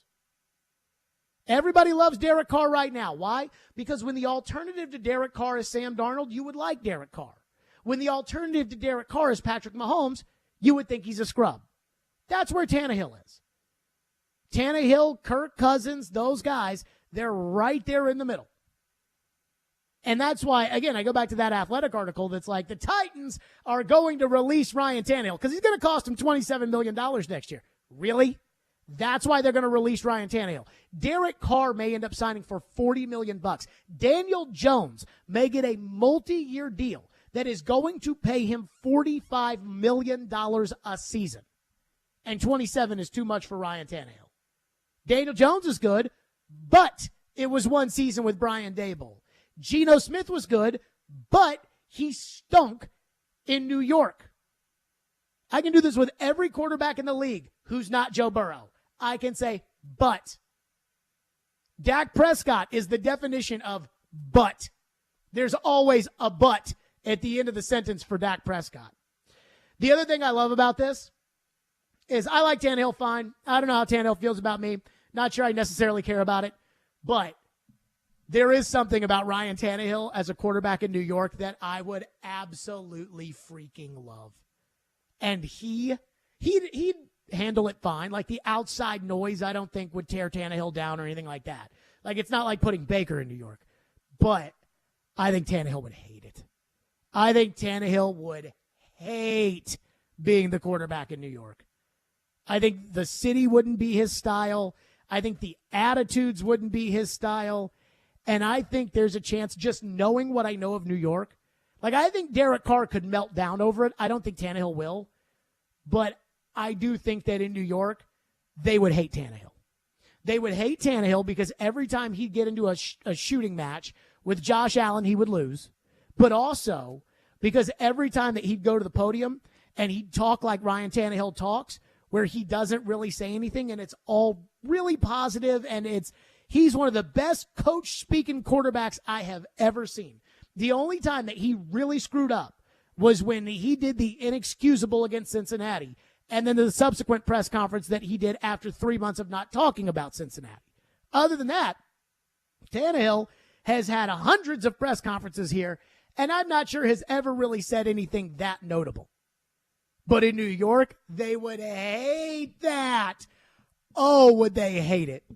And so even though I'm fine with Tannehill, and I don't want Derek Carr, and I don't want Jimmy Garoppolo, and I don't want any of the other Walmart guys that are out there inside the DVD bin, I would take Aaron Rodgers. And then I would like to see Tannehill with the Jets, and I would like to see how Tannehill acts as quarterback of the Jets. 615-737-1025, and I would love to see how New York reacts to it. 615-737-1025. We'll get to your phones on Tannehill. I see him lighting up here on Stillman and Company. And the one thing I'll say about comparing Derek Carr to Tannehill, because a lot of people are doing that now that the reporting says that the Jets might be interested in Tannehill. We'll get to that next. Stillman and Company, 102.5, 106.3 The Game. I think it's a really good move. TD, it's never the offseason for ESPN's Teron Davenport. I mean, that's something you obviously have to look at. He's always talking about what's next for the Tennessee Titans. Quarterback is a really important thing that they have to get determined. Check out TD, Mondays at 1, Thursdays at 3, and Friday mornings at 8:30. Plus, the Talkin' with TD podcast. Looking forward to that. TD is on 102.5 and 106.3 The Game. With more all-wheel drive, more electrified, and the longest-lasting vehicles, Toyota checks all the boxes. Like the aggressively sophisticated Toyota Highlander, with room for up to 8 and the most advanced safety features. Now through February 28th, get 3.99 APR financing on a new 22 or 23 Highlander. With approved credit through TFS, excludes hybrids, and every new Toyota comes with 2 years no-cost maintenance. Get complete details at buyatoyota.com. Toyota, let's go places.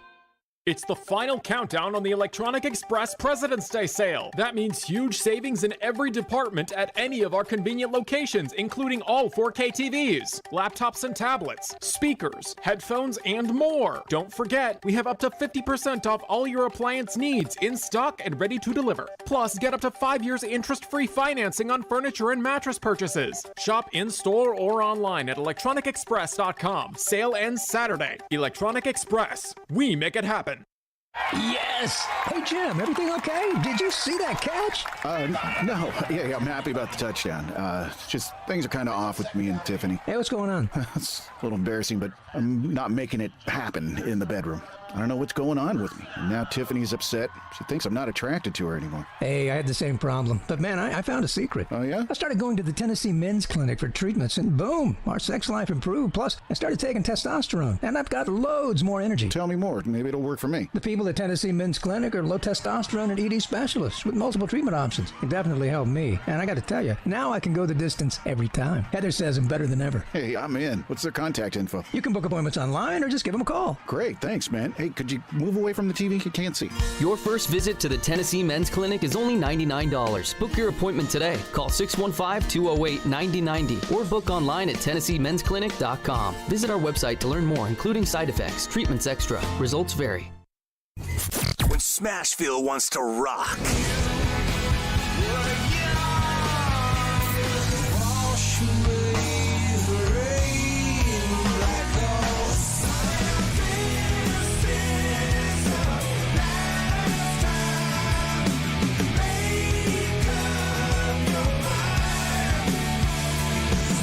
We are Nashville's rock station. 102.9 The Buzz.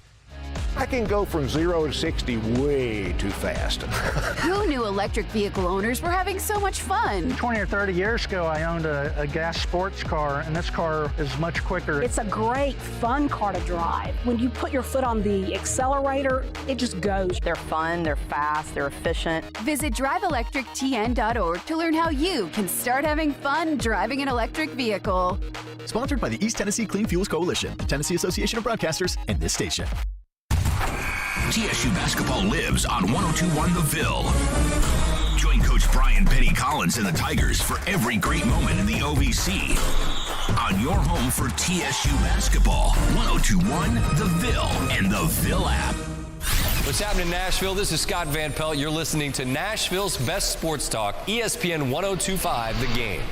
But what I would ask you and every other Jet fan. Yes. And this is not me waving pom-poms for him. Go. Why do you treat Ryan Tannehill like he's so much worse than Derek Carr? I don't say so much when worse. The last 3 years will tell you they're the same, if not, he's better. I'll do you better than that. They essentially have the same amount of yards, the same amount of touchdowns, and the same amount of interceptions. They're almost carbon copies statistically.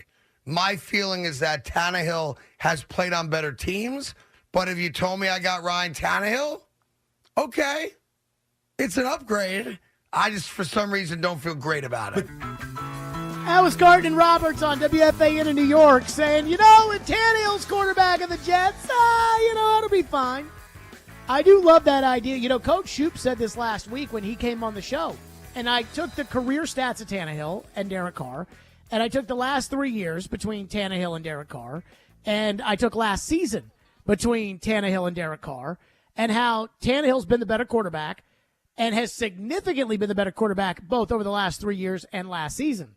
And Coach Shoup said that just off the top of his head, he would have said that Derek Carr was a better quarterback. But after hearing that, he would have said, you know what, Tannehill's better. And you heard Craig Carton right there. He's saying, I'm going to assume that Tannehill's been on better teams. Was Tannehill on better teams with the Dolphins? I mean, Tannehill was on some pretty bad teams in Miami. Not teams that were so horrible, but some teams that certainly weren't worth watching.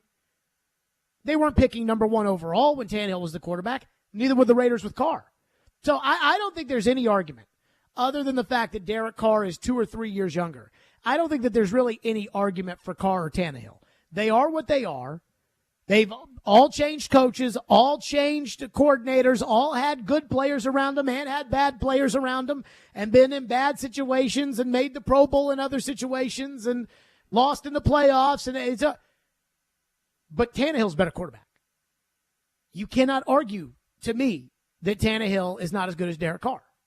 And I think that's kind of the thing they're realizing in New York, where most people, especially in big cities like New York, don't pay any attention to Ryan Tannehill.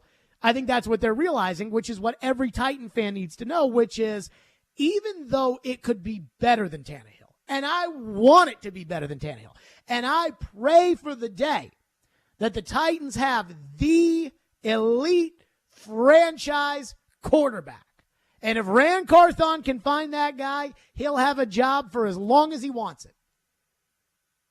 But when we start adding it up, Tannehill's pretty good compared to how some of these other quarterback situations look.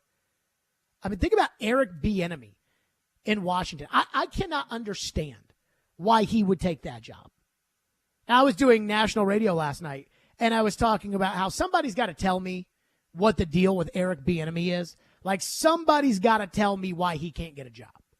People will say that it's a race thing, but there have been black coaches that have been hired, a handful of black coaches, more than that have been hired in the 5 years that Bieniemy's been going through these 19 head coaching interviews that he hasn't gotten.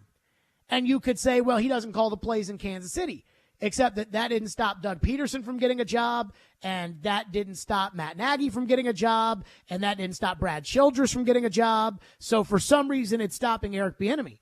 And now Eric Bieniemy has to take the Washington Commanders job. And that team sucks. On offense, I mean, they got 2 receivers that are nice, but who's the quarterback? Sam Howell? And Ron Rivera has said, we're not getting a good quarterback to go with Sam Howell. It will be Sam Howell and some veteran backup like Case Keenum. And now Eric Bieniemy's going to have to win with that. Good luck to Eric. And so it could be worse. And I think that's the one thing that I just kind of put into the mix when it comes to where Tannehill really lies. And it's funny that most people have not thought like that, but now in New York, because there's a possibility that he might be the quarterback there, now it's like, you know what? Tannehill really ain't that bad. Phone lines are driven by WilsonCountyHyundai.com. So LD from McMinnville has fired off a handful of tweets here, or texts, I should say. He says, as long as Henry's with Tannehill, they'll contend for what? If they run it back with Tannehill and Henry, they're only contending to be one and done in the playoffs. Now, I don't completely agree with that. I also don't completely disagree with that. But I would say to you this. In the NFL playoffs, unlike hockey, where everybody makes the playoffs, in the NFL, only 7 teams per conference make it. And if you make the playoffs and you're not that 7th team, and the Titans wouldn't be because the path for the Titans to get in is by winning the AFC South, then you're hosting a home playoff game. Well, I mean, we've seen teams get hot. We've seen the Titans with Tannehill and Henry get hot. That's what you're competing for. I mean, the margins are so small. Even that Cincinnati playoff game where Tannehill played as horribly as you could play, the Titans were still right there in the game. They were competing right there. You have to hope that Rand Carthon and Mike Vrabel can collaborate together to go sign appropriate free agents who can produce, that can go draft guys that can step into the lineup, and so you no longer have to worry about the holes on either tackle spot or at the guard position, or that they can replace Nate Davis or if Ben Jones retires. That's what you have to hope. He also says Tannehill can't compete with Mahomes, Allen, Herbert, and Burrow. No shot. Well, again, what is the word compete? When we use the word compete and contend, I ask you, what do you mean by those words? If you mean that Ryan Tannehill cannot beat in 3 consecutive weeks, or that you assume, unless the stars completely align, that Ryan Tannehill cannot beat those quarterbacks in 4 consecutive weeks, I would agree with you. I have never claimed otherwise. But if you're telling me that Tannehill can't compete with those guys, you're wrong. Tannehill has beaten Josh Allen. Tannehill has beaten Patrick Mahomes. Tannehill has not beaten Joe Burrow. But he has competed with Joe Burrow, including last year, where Tannehill was actually in the game. And I thought Burrow, they won the first game, and Tannehill really in the playoff game was just so bad that even though Burrow made some throws here or there, he got sacked 9 times. And the story wasn't the Bengals offense, and I wasn't wowed by the Bengals offense or anything like that. But that game that they played right after Thanksgiving here where the Bengals won and the Titans hit the snapper in the head, I remember walking out of that stadium thinking, Joe Burrow is that dude. And Tannehill had a higher quarterback rating for the game than Joe Burrow did. That doesn't mean that Tannehill's better than Joe Burrow. I'm not arguing that. But he's saying that Tannehill can't compete with those people. And I think Tannehill has done enough competing with those people that make me think that if you do the right things and you coach the right way, that he will give you a shot to win those games. Do I want more out of Tannehill? Sure. But, I mean, everybody in the league, there's not a quarterback. The Jets are trying to get Derek Carr. Do you think Derek Carr can compete with Mahomes, Allen, Herbert, and Burrow? No. You think Jimmy Garoppolo can compete with those guys? And by the way, when you say compete or contend, you mean win. Because the Titans did contend to make the playoffs last year. I hear people like Boomer Esiason say that, if the Titans were to get Aaron Rodgers, they could give the Jags a run for their money. Did they not give the Jags a run for their money last year when they were competing at the end? That thing drives me crazy. I'm not saying the Titans deserve to make the playoffs or that we should pretend that they did make the playoffs or that we should give them credit for almost making the playoffs. But I think we have to realize how far away they really were and how far away they weren't because they were right there in that one game. And they didn't play well either.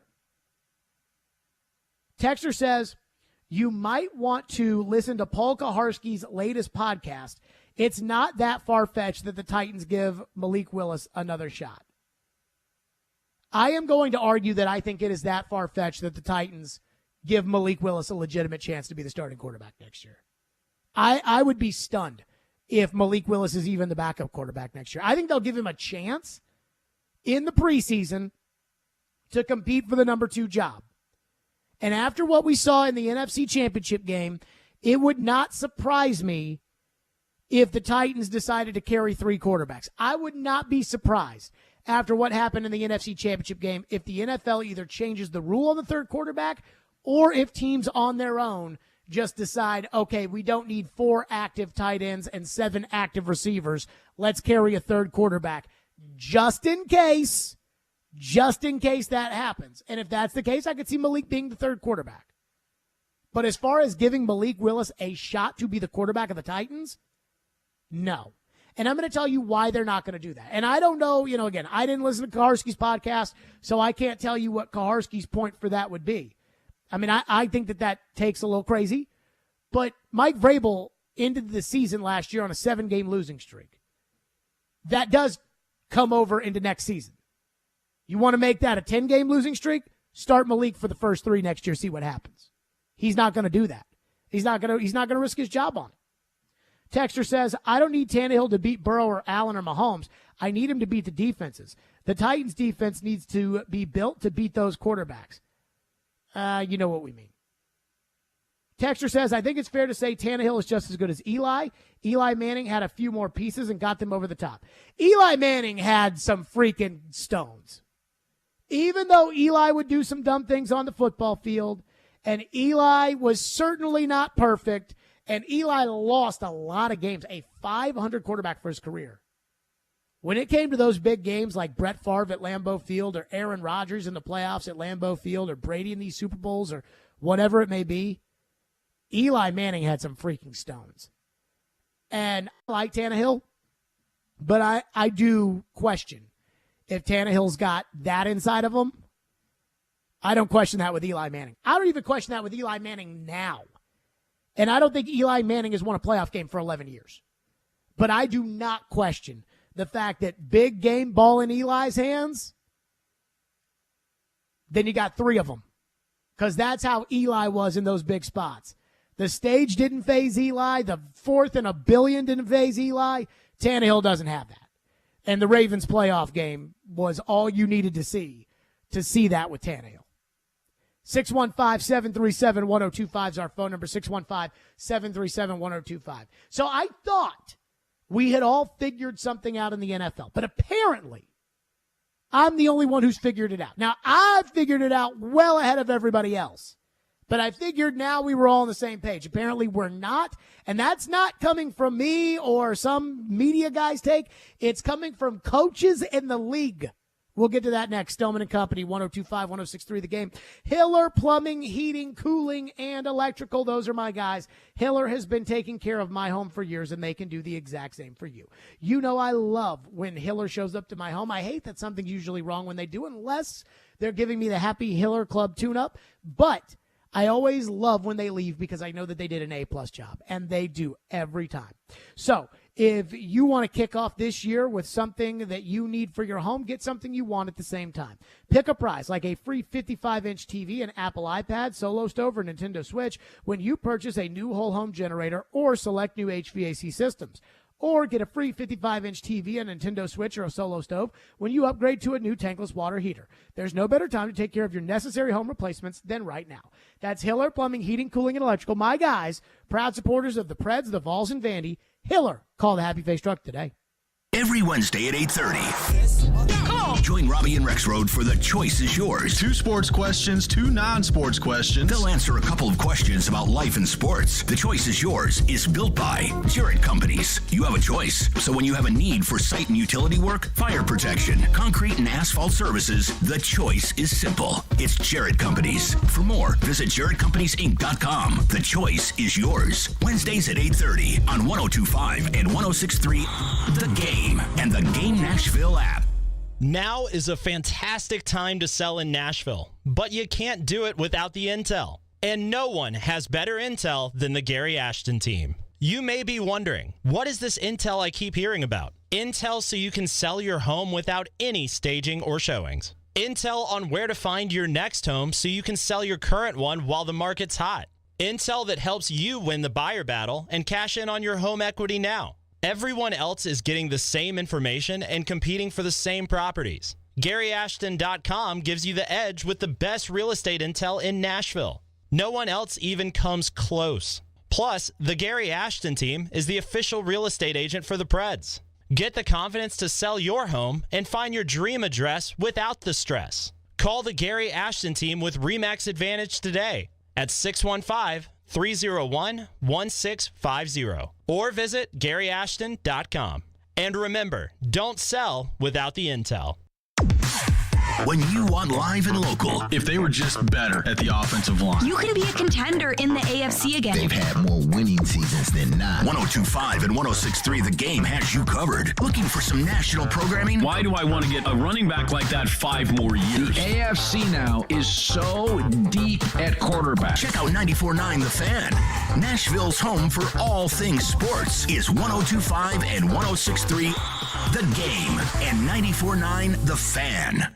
Hey, you think mortgage rates are still super high? Well, think again. Rates have plummeted to a 5-month low. Hey, Willie Donick here. Call my friends at Loan Pronto now to see how low rates are. It may be time to do that refinance you've been putting off, or time to get back to house hunting. If you're like a lot of people, you've got way too much credit card debt right now, and you're getting fleeced with 20+% interest charges every month, or maybe your current home rate is over 6%. So if that applies to any of you, listen, you can get a quick, easy refi at Loan Pronto. Wipe out all those cards. Close in about 14 days and cut your overall expenses by $500 a month or more. How does that sound to you? Right now, Loan Pronto is doing refis with APRs in the 4s. So call now to take advantage of this big rate drop. Get those credit cards to zero. Start that home improvement project or get out of that 7% loan you were forced into last year. Here's the phone number, 615-499-5780. That's 615-499-5780 or go to loanpronto.com. Equal housing lender, NMLS 166-1781, subject to lender approval. NMLSConsumerAccess.org. Start your day with a cup of Joe. Ugh, he's gonna think that's stupid. Wait, what? Robbie Stanley and Joe Rexroad are Robbie and Rexroad. There, that sounds better. Thank you so much. Weekdays from 6 to 9 on 102.5 and 106.3 The Game and the Game Nashville app. Strong opinions and a strong personality on your drive home. This is Stillman and Company, presented by TriStar Moving on 102.5 and 106.3 The Game and the Game Nashville app. Stillman and Company 2.0, our quarterback carousel 2.0 is coming up at the top of next hour. I'm very excited about this. I'll be on vacation the rest of the week. And so this will be the second installment of the quarterback carousel, and there is real movement after some of the things that we have seen and that we have heard. So I was reading The Athletic yesterday, and Jeff Howe, who's a national writer, but he's really more like a Patriots writer, Jeff Howe has an article, What NFL Execs Think Coaches as well, Frank Reich and DeMeco Ryans are easily the best hires. And Jeff Howe writes, The Athletic polled 9 people, a combination of general managers, personnel executives, head coaches, and assistant coaches who were granted anonymity so that they could speak freely with a simple question. Who was your favorite head coaching hire? Panthers head coach Frank Reich received 5.5 votes to edge out DeMeco Ryans' 3.5. One executive split his vote between the two. Sean Payton, Shane Steichen, and Jonathan Gannon did not receive any votes. No one from the coach's current or most recent organizations were polled to avoid personal biases. Frank Reich was the number one choice? Why? So, let's see what they had to say.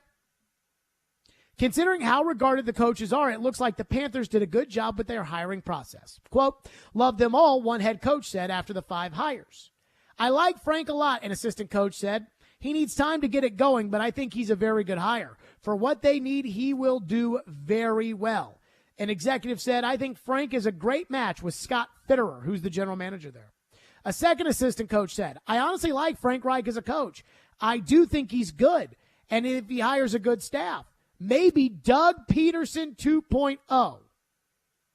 You mean the guy who won the Super Bowl in his previous spot and has turned around the organization that he runs in one season. And we're going to say that that's what Frank Reich is going to do in Carolina. Really? A third assistant coach says Reich has head coaching experience and will bring stability to an organization in need of it.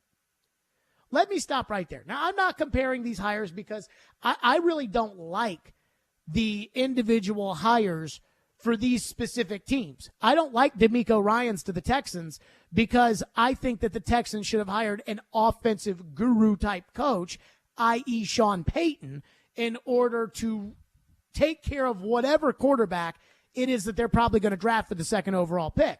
Now, Ryans might be a great coach, but he's a defensive guy. So if he's got a good coordinator and a good system, and let's say they draft Bryce Young and Bryce Young does well, then after the first year, he's gone.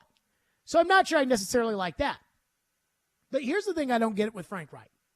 Everybody talks about Frank Reich like he's some sort of offensive guru, that he's up there with Andy Reid, that he's up there with Sean Payton, that he's up there with Doug Peterson, that he's up there with all these guys that are legitimate offensive geniuses, McVay and Shanahan.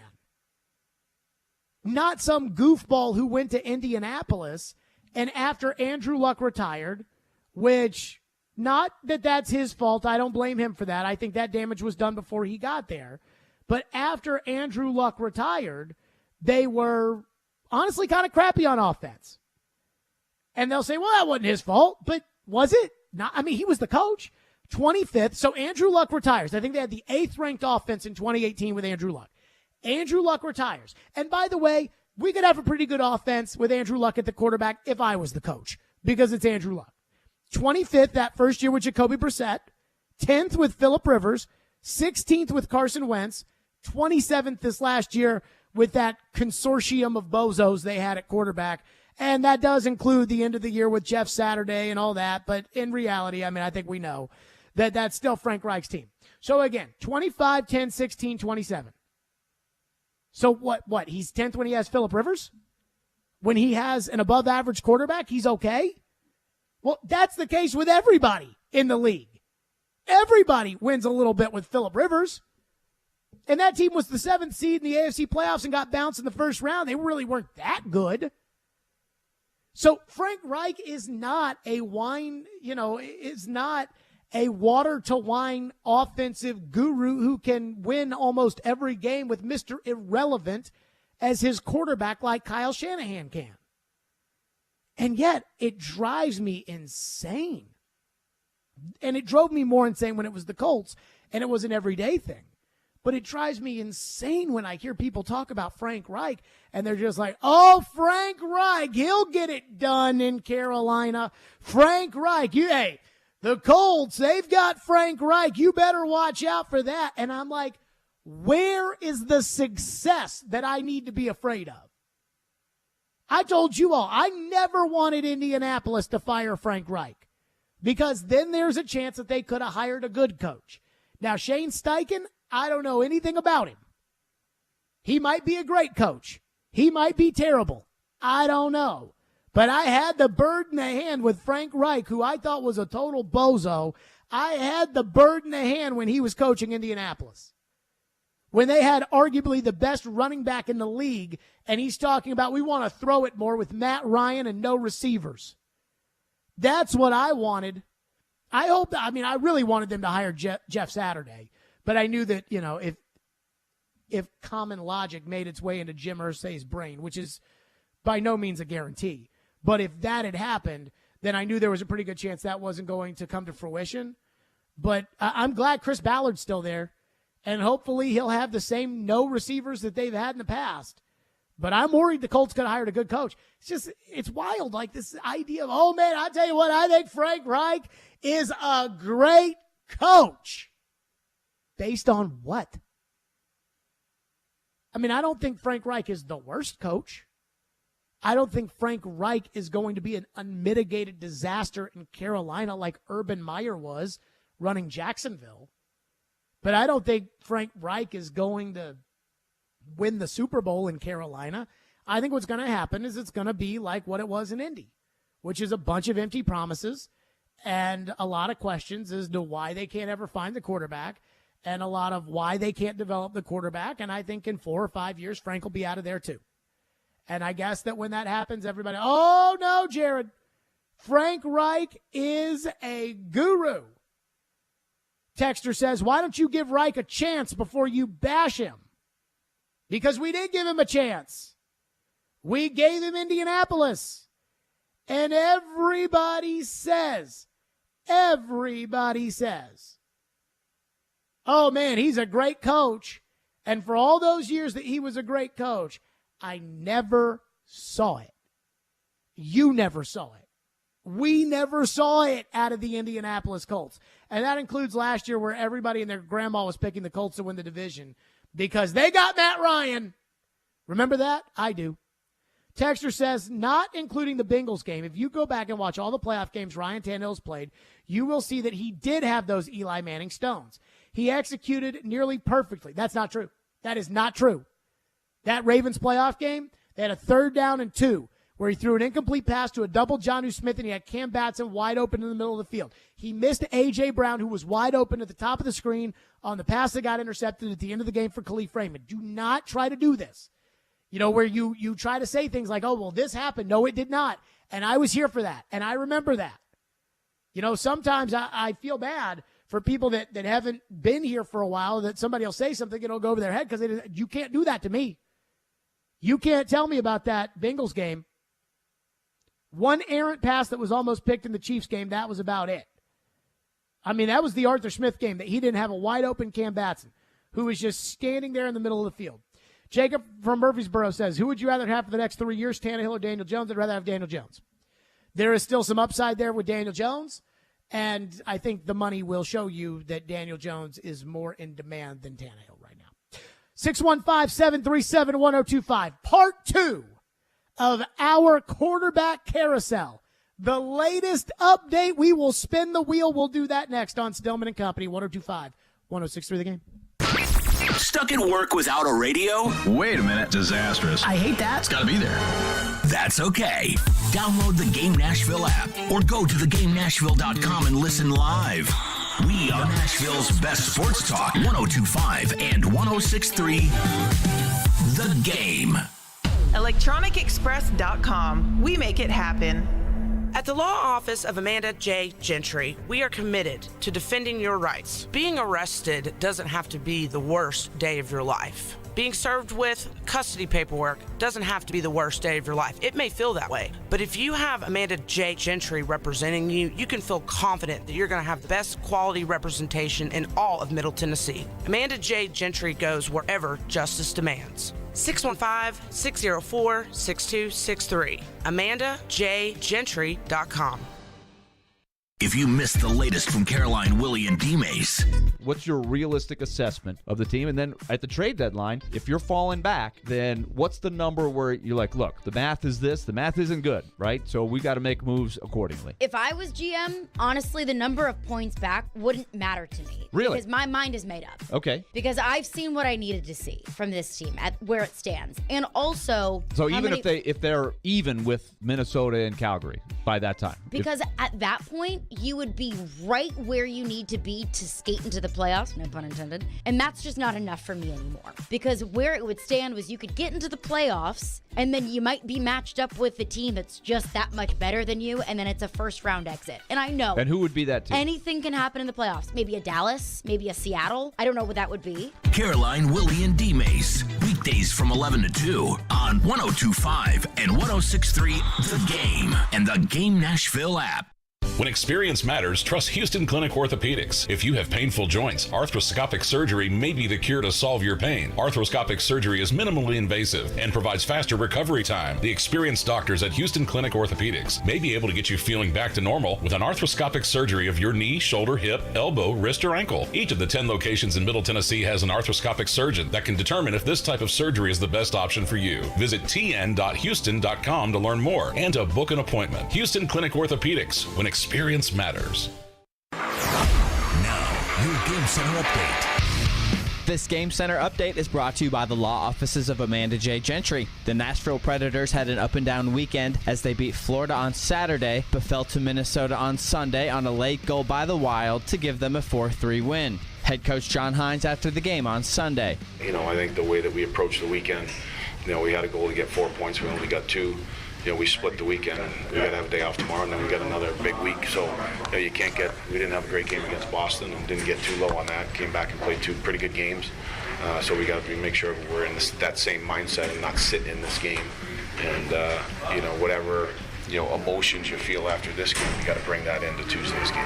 The Preds now sit 7 points out of a playoff spot. There are 5 games remaining before the March 3rd trade deadline. They'll be back on the Bridgestone Arena ice tomorrow night when they host Vancouver. In college hoops over the weekend, the Vols lost to Kentucky, and Vanderbilt continued their strong play with a win over Auburn. And in the NFL, the Colts are reportedly hiring Jim Bob Cooter as their offensive coordinator. This update is brought to you by the law offices of Amanda J. Gentry. I'm Ian Safar for 102.5 and 106.3 The Game. For more, follow us on Twitter at 102.5 The Game or visit thegamenashville.com. Live from the Hiller Plumbing, Heating, Cooling, and Electrical Studios. WPRT-FM Pegram, WPUC HD2 Laverne. Nashville's exclusive home for the Nashville Predators. 102.5 and 106.3. A gunny performance. Do your job. And the Tigers regain the lead. The Game. A Cromwell media station. Where you have a voice. He had a competent coaching staff. You just play terrible and you keep playing. And we have strong opinions. What a whiny freaking crybaby response. This is Stillman and Company with Jared Stillman. Presented by TriStar Moving on Nashville's best sports talk, 102.5 and 106.3 The Game and the Game Nashville app. Stillman and Company is delivered by TriStar Moving, 102.5, 106.3 The Game, streaming live on Twitter, Twitch, YouTube, and Facebook Live, thanks to Superbook Sports, live from the Hiller Plumbing, Heating, Cooling, and Electrical Studios. So we do this consistently throughout the offseason. We call it the QB Carousel. Some people have their mock drafts, and it's mock draft 1.0, and so we have the QB Carousel. So this is QB Carousel 2.0. We did one of these about 3 weeks ago, where we went through all the openings, and we have had to make some changes. Some things have come out. Some coaches have said some things. Eric Bieniemy just took a new job. So without further ado, let's get right to it. The Jared Stillman official 2023 Quarterback Carousel 2.0. Jets. I still am going with Aaron Rodgers here to the Jets, but I am starting to lean more towards Derek Carr, especially with the hiring of Todd Downing. Fitz has told us that Todd Downing and Derek Carr are very, very close. Now, I don't know what the relationship between Downing and Tannehill was like, but I felt like that it was really, really, really close. But apparently that's what it was like with Carr, and it looks like the Jets are kind of turning their attention to Carr a little bit. And so maybe they'll talk themselves out of Rodgers, but right now I think Aaron's going to play because he's got $60 million coming to him. And for right now, I think it's going to be the Jets. Packers. Jordan Love. This one's easy, right? Like they're ready to move on. Bob McGinn, we will hear from him in just a little bit. But Bob McGinn, who has covered the Packers for forever, says Jordan Love is the quarterback of the Packers next year. Even if Aaron decides he wants to return to Green Bay and will not accept a trade anywhere, Aaron Rodgers will be the backup to Jordan Love. Jordan Love's their starter no matter what. Raiders. Jimmy Garoppolo. Now, the wild card still exists, in my opinion. That is the 7th overall pick for Mac Jones. Josh McDaniels knows he cannot come away empty-handed, especially after he kicked Derek Carr to the curb. Now, a lot of us think that he did that for Tom Brady. Well, Tom Brady retired. So now we know that McDaniels wants somebody he's comfortable with. There's only 2 guys out there. There's Garoppolo and there's Jones. I don't think Belichick trades away a starting quarterback in his second season unless he's getting a first-round pick in return. Maybe the Raiders move back in the first round and then deal it for Jones. But right now, I'm going with Jimmy Garoppolo. That seems like a very connect-the-dots situation. Saints. So this is the first change. Derek Carr to the Saints. It feels like that's where Derek wants to go. Now, I know the Saints are $800 trillion over the cap, and that Carr will walk away with a salary in the $40 million range. But you all know that the cap is fake. I don't think it's an accident that was the first place Derek Carr visited. I think the Saints have been very aggressive with Derek Carr. I just think a dome stadium, I think the NFC, I just think that change of scenery is what Derek is going to be looking for, and I think the Saints can be very persuasive. The original quarterback carousel 1.0 had Andy Dalton returning to the Saints, but I think they'll take Derek Carr in the new quarterback carousel. Ravens with Lamar Jackson on the exclusive franchise tag. They brought in Todd Monken, the offensive coordinator at Georgia. I thought what Monken did with Stetson Bennett's legs was very impressive at Georgia. And I know Georgia's always going to have talent, but it's not like they were oozing with Alabama-like talent on offense. I know they got the tight end that's a freaking stud and is going to go in the top 15 next year. But outside of that, it's not like they're littered with Julio Jones or Amari Cooper, Jerry Jeudy, or those kind of players like Alabama's had, and yet they were great on offense. So I think I could see Jackson working there. All these people think Lamar Jackson's going to get traded. I don't see it, only because what Lamar really wants is a fully guaranteed contract, and I don't think anybody's going to give that to him. I think the exclusive franchise tag, that's $42.5 million next year. I think Lamar can live off of that. That's where I think that goes. Commanders. Sam Howell, the first pick of the 5th round last year, who started the season finale against the Cowboys, only because Ron Rivera said so. He said Howell is going to be their guy. I think Eric Bieniemy is screwed by the fact that none of the Andy Reid teams have decent young backup quarterbacks. It's all Chad Henne. It's all C.J. Beathard. Maybe they could dip their toes in on a Matt Ryan, maybe on an Andy Dalton, both quarterbacks who are familiar with the Reid system, and they could come in as the backup and win the job. But Ron Rivera seems pretty committed to Sam Howell. I originally had Derek Carr going to the Commanders in the first round of this until Ron Rivera went to the Super Bowl and said, nope, we're going with Sam Howell. Giants. Daniel Jones, new contract. I think they're going to tag Saquon Barkley. New contract for Daniel Jones, and it will average to about $45 million a season. And I thought that before Mike Florio put out that Daniel Jones fired his agents at CAA and hired the agents at Athletes First because he probably wasn't happy with what the Giants were offering, and he's hoping that he can get more. The going rate for a starting quarterback is $45 million. Kyler Murray is 46. Kyler is not Joe Burrow. Jalen Hurts is going to sign for 50. The Giants wanted to take the chance to see if Jones was the dude. They did. They declined the 5th-year option. He played like it. The going rate on a multi-year deal for a quarterback is $45 million. And I think it's less of a risk to do that over 3 or 4 years with Daniel Jones. You don't guarantee all of it. Than it would be to do something, not $45 million, but top of the market wise with Saquon Barkley. So I think that they will do what the Titans did where they signed Tannehill and tagged Henry. I think they will sign Daniel Jones and they will tag Saquon Barkley. Seahawks.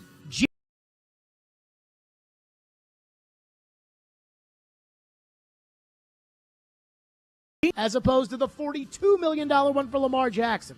I think they'll try to work out a deal, but they have the 5th overall pick. So I could see Seattle thinking to themselves, okay, we might draft a quarterback here.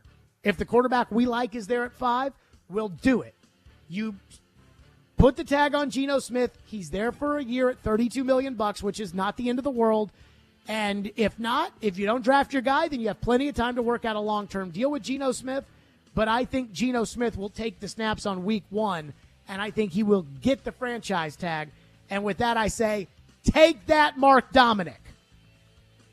Falcons. So I am going to go with Sam Darnold. I originally had Baker Mayfield as the quarterback carousel 1.0 choice for Arthur Smith. But then I heard at the Super Bowl that when the Rams had Baker Mayfield, they didn't even like him. You know, we know the Browns didn't like Baker Mayfield when all was said and done. We know the Panthers didn't like Baker Mayfield, but that the Rams, who had Baker for a month, and Baker actually played okay with the Rams, and they didn't like him. So if Baker's reputation is what it is, and it overshadows the talent, I don't think Arthur Smith's going to take that risk. Now, maybe they stick with Desmond Ridder, because Desmond Ridder was their quarterback at the end of last year, and he played okay as far as the stats are concerned. No, I'm not going to watch tape to see how Desmond Ridder played for the Falcons. But last year, Sam Darnold was a sneakily 4-2 as a starter when he took over in Carolina. He had his best quarterback rating, a very respectable 92.6, and a QBR of 48.3, which was his career high, and was better than Aaron Rodgers last year at 39.3. I'll go Sam Darnold to the Falcons. Buccaneers. Tyler Huntley. Gosh, it must be hard to be a Bucs fan. You had Tom freaking Brady the last 3 years. And this is the one team that I had the hardest time picking. I think they'll draft a quarterback, but where they're picking at 19, they're not going to be able to get a guy who's a day one starter. Even if it's Hendon Hooker, he's coming off the knee injury. I think it's going to be Tyler Huntley. He's a restricted free agent. We know Baltimore's going to have all that money tied up in Lamar Jackson if they use the exclusive franchise tag on him. I think Huntley is a fringe starter. He did make the Pro Bowl this year.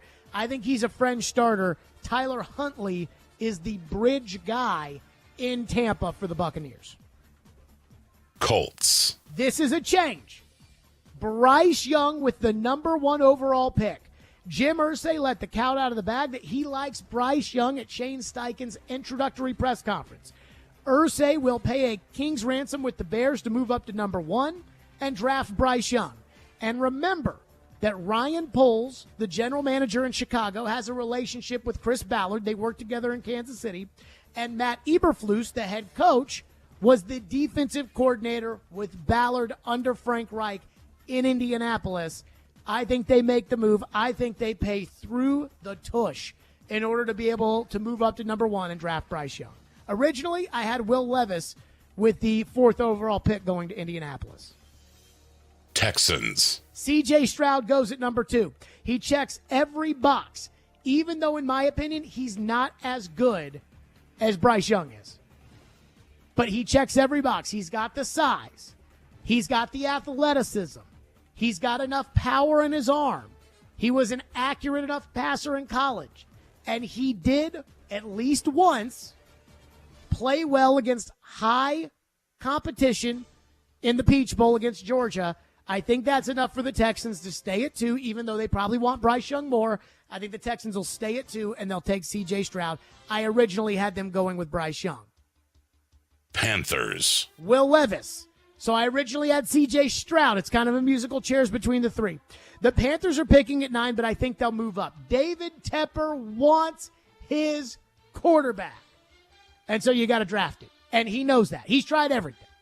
So he wants his quarterback. They're picking at 9. I think they can move up. Indy goes Bryce Young at 1. Houston goes C.J. Stroud at 2. Will Levis is all that's left. Carolina will trade to either 5 or 6 and take Levis before the Raiders pick at 7. And remember, there is a relationship between Scott Fitterer, the general manager, and the Seattle Seahawks who pick at 5.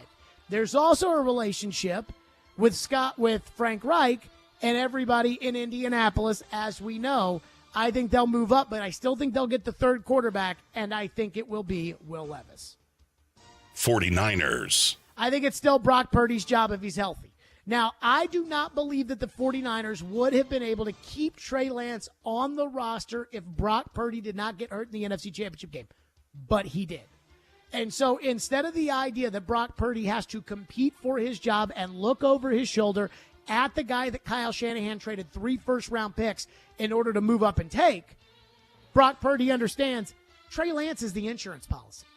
He's there because of what happened in the NFC Championship game, but I still think it's Brock Purdy's job to lose. And everybody tells me Purdy should be fine for the start of next season.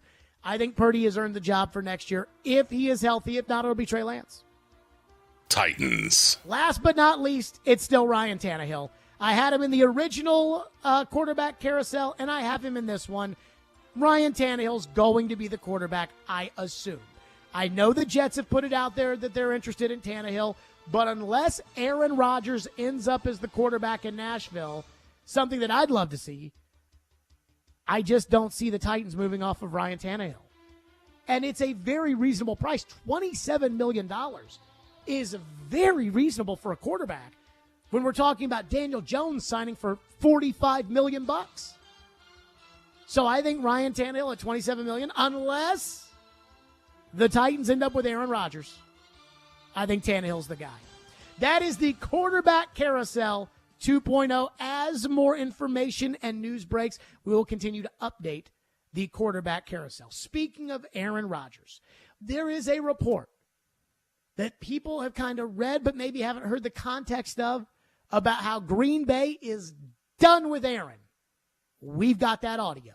What they're saying, what it means. We'll get to that next, and what it means for the Titans. Stillman and Company right here, 102.5, 106.3 The Game. We are your home for every big pass. Kevin Harvick takes over the race lead. Big wreck. Trouble turn 2. One car is around and hard into the outside wall.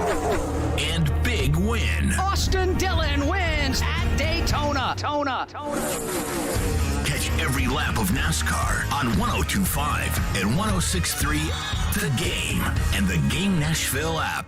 Welcome to Smashville, home of your Nashville Predators. Join us at Bridgestone Arena Tuesday, February 21st for College Night with the University of Alabama as your Nashville Predators take on the Vancouver Canucks. Purchase your College Night tickets today at NashvillePredators.com/College Nights. That's NashvillePredators.com/College Nights for a Preds and Alabama co-branded hats. And don't miss February 28th as your Nashville Predators take on the Pittsburgh Penguins. Secure tickets at NashvillePredators.com/tickets. Let's go, Preds!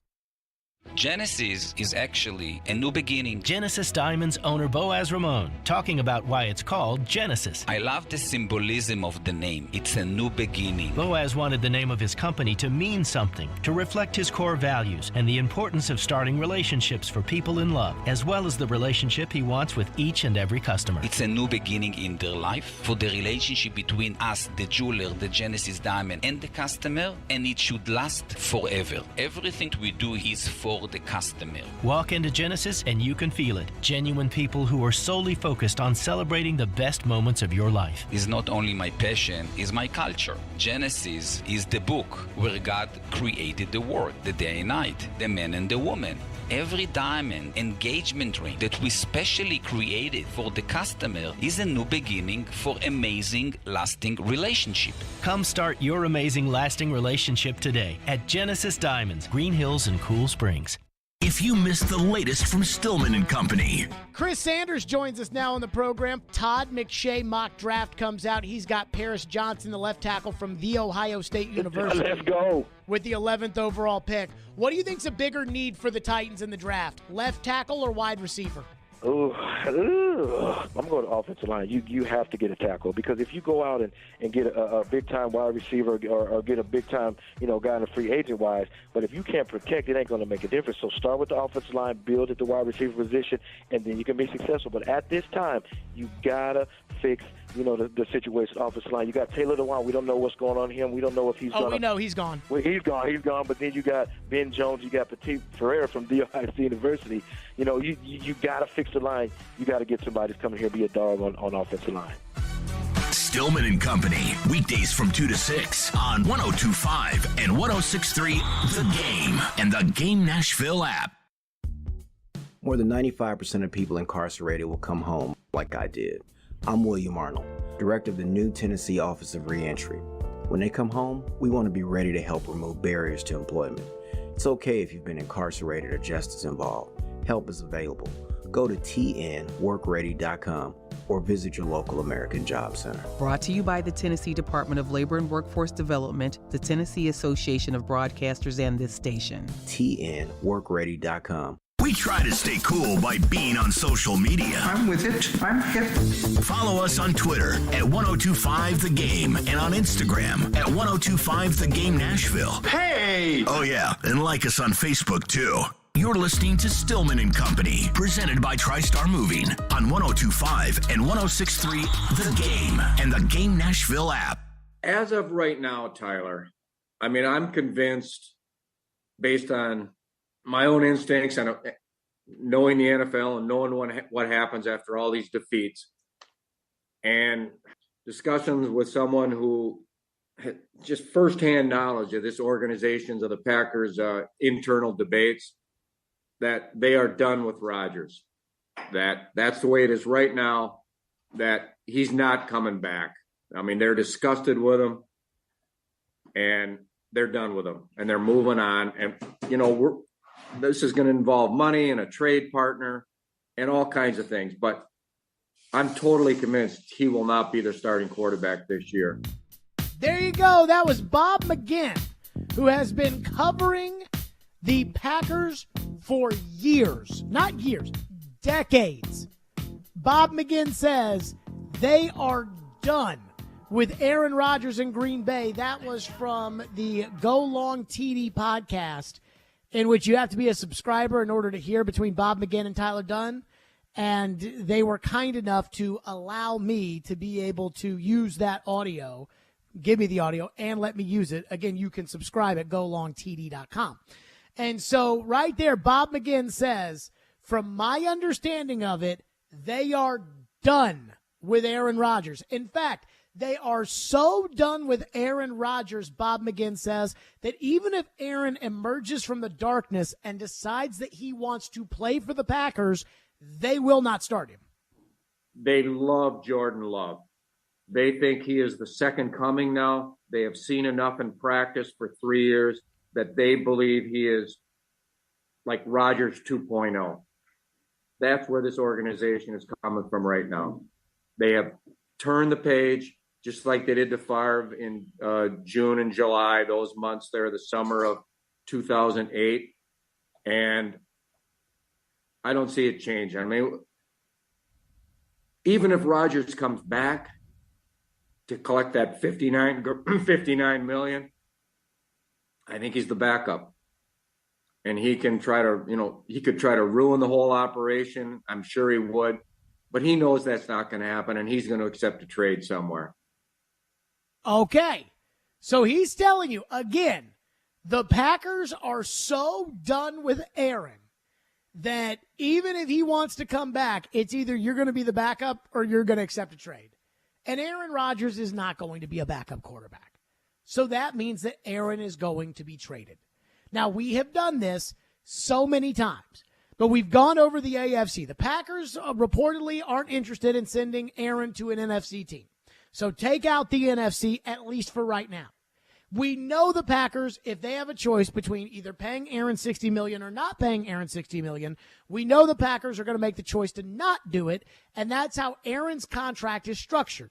So whoever takes Aaron would have to pay the $60 million. Now, I do think there's a chance that that's going to be negotiated. But it feels like the Jets are circling Derek Carr. It feels like that's who the Jets want, especially while Aaron Rodgers spends his time in the darkness retreat and Derek Carr is a legitimate free agent and can sign with any team in the league whenever he wants.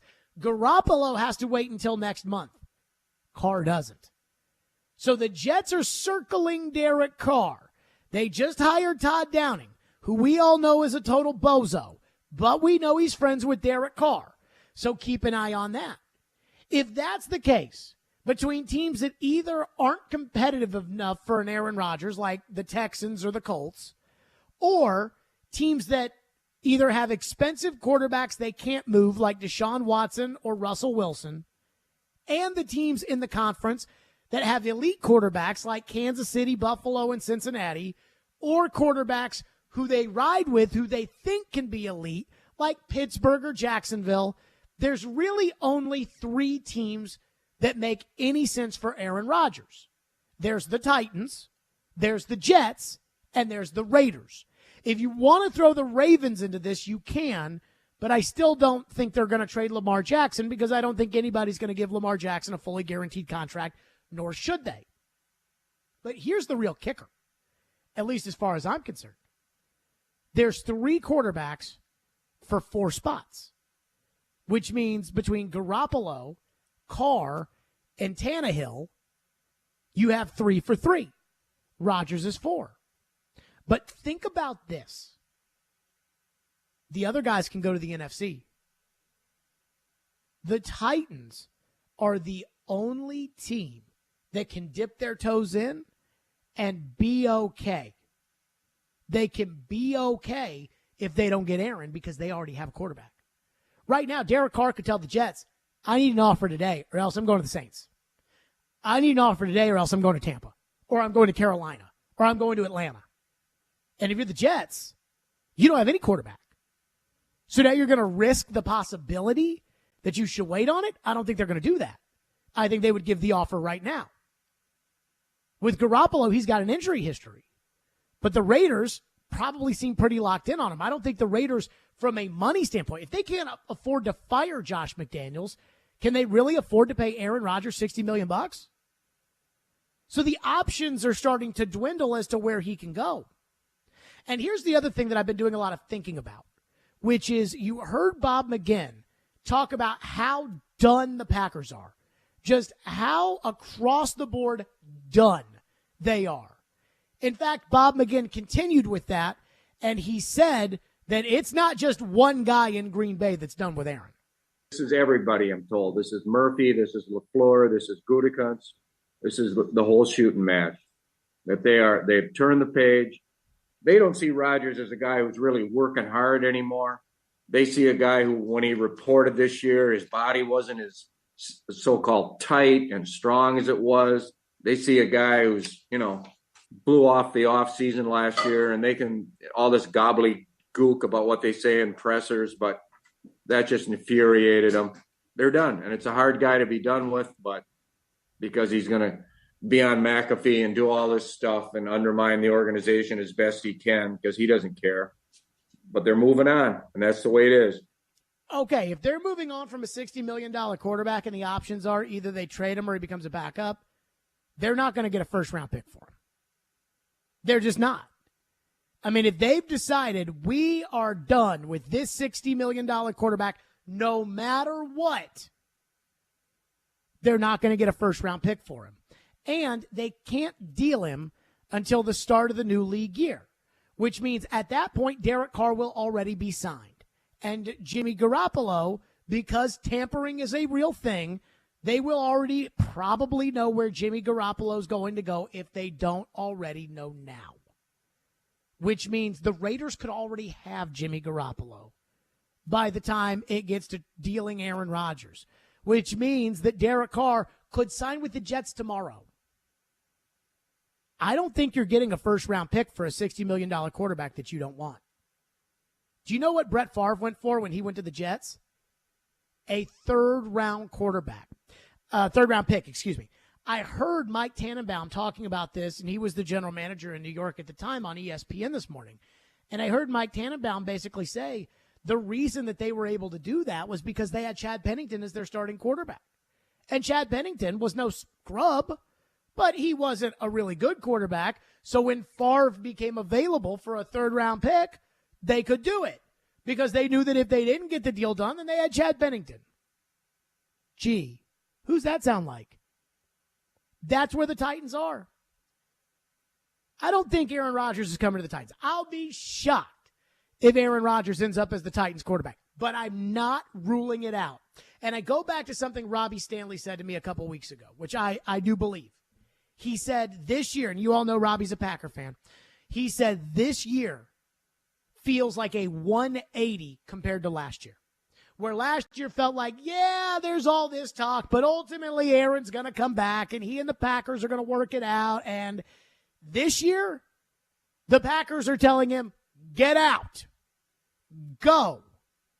How many times does a team have a player and they say, get out, leave, and that player ends up being worth a first-round pick in the NFL? Didn't happen with Antonio Brown when Pittsburgh didn't want him anymore. So, again, we can talk about the 11th overall pick. I think that is so far off the table with this, especially if the Jets are out. If the Jets are out and they sign Derek Carr, I mean, you may get Aaron Rodgers for a third-round pick in next year's draft. Think about that.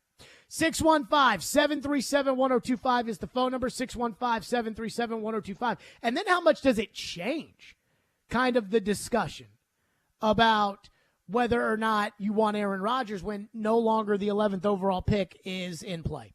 615-737-1025. I have some basketball takes after this weekend. College basketball, UT played a big game, got their butts kicked by Kentucky. Vandy won at the last second and then almost lost with 0.9 or whatever it was left to go. If you made it through that late Vanderbilt game where they went to the monitor after every play with about a minute to go, if you made it through that, you saw Auburn almost heave a ball and it hit the rim. We'll get to that coming up next. Stillman and Company, 102.5, 106.3 The Game. When you want all the... Going in and the score. Blast the score. He risks one, they score. And don't forget the... Oh, what a stop. Sliding across to make the save. Backhander, nice stop. When all you want is... Smashville. We have you covered. Hear every Predators game right here. We are your home for Smashville. 102.5 and 106.3 The Game and the Game Nashville app. Over the years, more men have started to seek help for hormonal deficiencies and imbalances. And Dr. Jeffrey Lodge and wife Daphne, along with their experienced staff, give men the treatment required to improve your quality of life. Improve your immune system, energy level, cognitive function, and more. There's no better time to achieve a healthy lifestyle. What are you waiting for? Give Cool Springs MD a call today for an appointment at 615-486-3458 or visit our website at coolspringsmd.com. Hey, are you seeking relief? Maybe you just want to enhance your day or night. Did you know there are legal THC products available right here in Tennessee? Yeah, really. You can have legal THC products shipped directly to the comfort of your home. Yes, Comfort and Cannabis is only a website away. Visit greentreescompany.com. That's Green Trees with a Z, and change your life today. If you missed the latest from Stillman and Company. So if you don't have Brady or Manning or Mahomes or Burrow, the likelihood of you getting back is not very big. Again, Hall of Fame caliber quarterbacks usually find their way back to the Super Bowl. Drew Brees never did. Now, he got screwed by the referees in the game against the Rams, but Drew Brees never did. But think about it. When the Titans went to the Super Bowl in '99, they didn't have the Hall of Fame quarterback. McNair was a damn good quarterback, but he wasn't a Hall of Fame quarterback. Kurt Warner was. Kurt Warner got back to the Super Bowl twice. Once with the Rams, once with Arizona. If you don't have that Hall of Fame quarterback, your chances of getting back are not very high. Stillman and Company, weekdays from 2 to 6 on 102.5 and 106.3 The Game and the Game Nashville app. Get in zone, AutoZone. Welcome to AutoZone, America's #1 brakes destination. We have the pads, rotors, drums, shoes, and brake fluids to improve your stopping power. Right now, save 15% when you get any 2 Duralast rotors with the set of Duralast brake pads. Missing a tool? Ask about our free Loan-A-Tool program and borrow the tools you need to get the job done. Get in zone, AutoZone. Claim based on data from the MPD Group 2021. Deposit required for Loan-A-Tool. Can't get enough Vanderbilt basketball? Intercepted right all by himself for a one-hand flush. Your home for the Commodores is 93.3 Classic Hits. Put it up. It's good. Count it. Join Coach Jerry Stackhouse and his team on their journey through the SEC. Pulls a trigger. Yes, from 3. Check out Vandy Hoops on 93.3 Classic Hits and the Classic Hits app. Hey Nashville, this is David Poyle. You're listening to Nashville's best sports talk, 102.5 The Game. And have a ton of time. 5 seconds to play. 4 to play. Magnon on the drive, all the way to the rim. He got it! 0.8 remaining. There you go. Vanderbilt wins at the buzzer against A&M. No, Auburn, excuse me. Auburn the other night. I did watch that game, even though I just said A&M, but it was Auburn.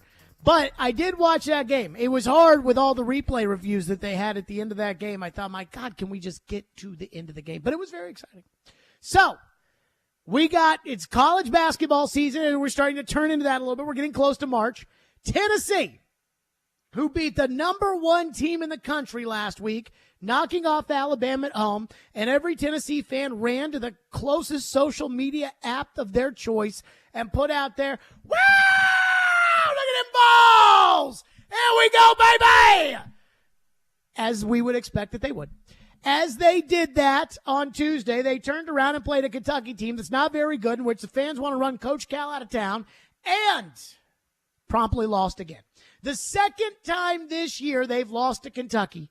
Now, it should be noted, Cal has what people deem a lifetime contract. It's not actually a lifetime contract. It just runs through 2029.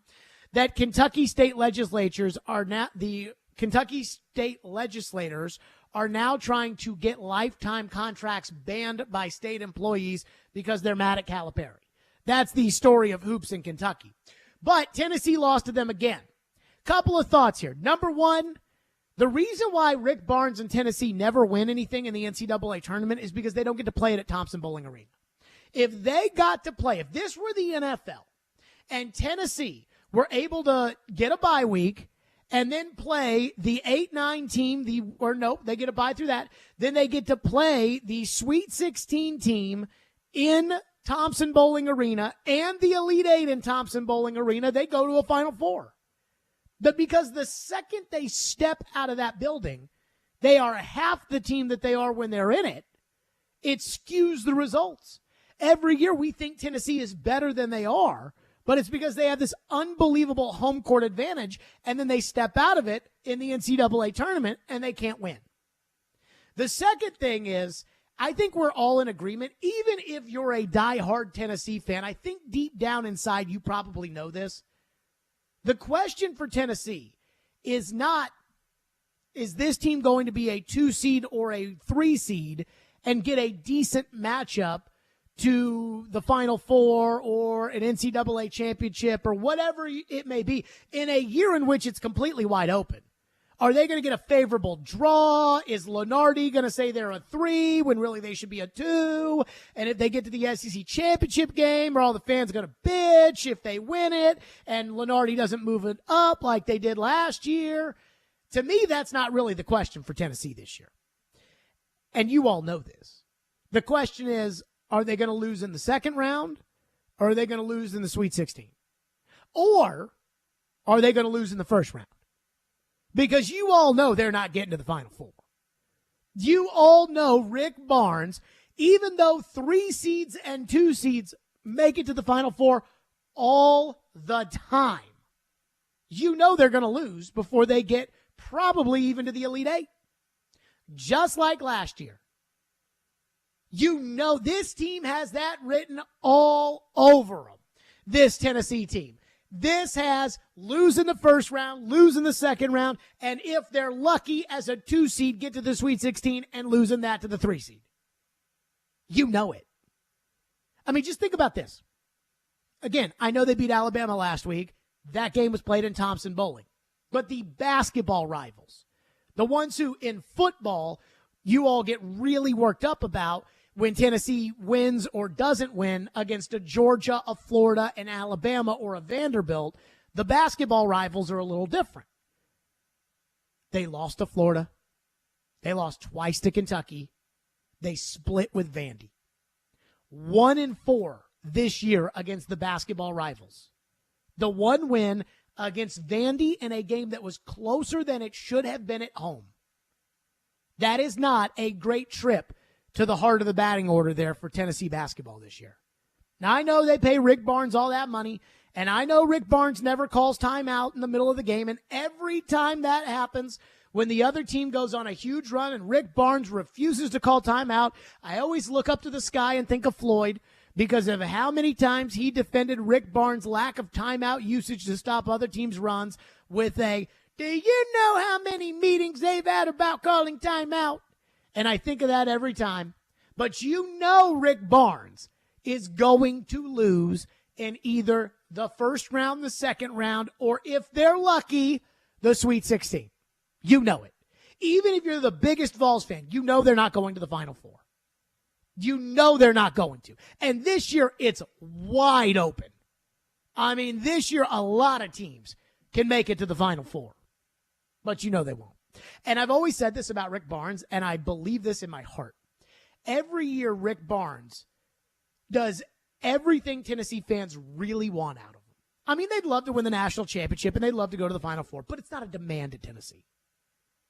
All they need him to do is bridge the gap from football season to baseball season. That's it. They spend all their time and energy in football season. Then there's nothing to do in January and February. And so they need Rick Barnes to have an interesting team and keep their hopes up and get them excited. And winning games like Texas or Alabama or whatever it may be, that's what that does. And then they get to March and they have all these hopes and they're really excited. Then they lose. They're upset about it for a day. And then they move on to baseball. And then when baseball ends in June, they're upset for a day. And then they move on to football. And that's all they need. That's all they want out of Rick Barnes. But if he were the football coach and he were losing when he was favored twice against Kentucky, and Tennessee's basketball version of Kentucky is more like Alabama, if that was happening in football, Florida, Vandy, you'd want his ass fired if he was the football coach. But again, they don't care about football that much anymore. So that's my Tennessee thought there. Here's my Vandy thought. So I am a big anti-Jerry Stackhouse guy, and that's not changing.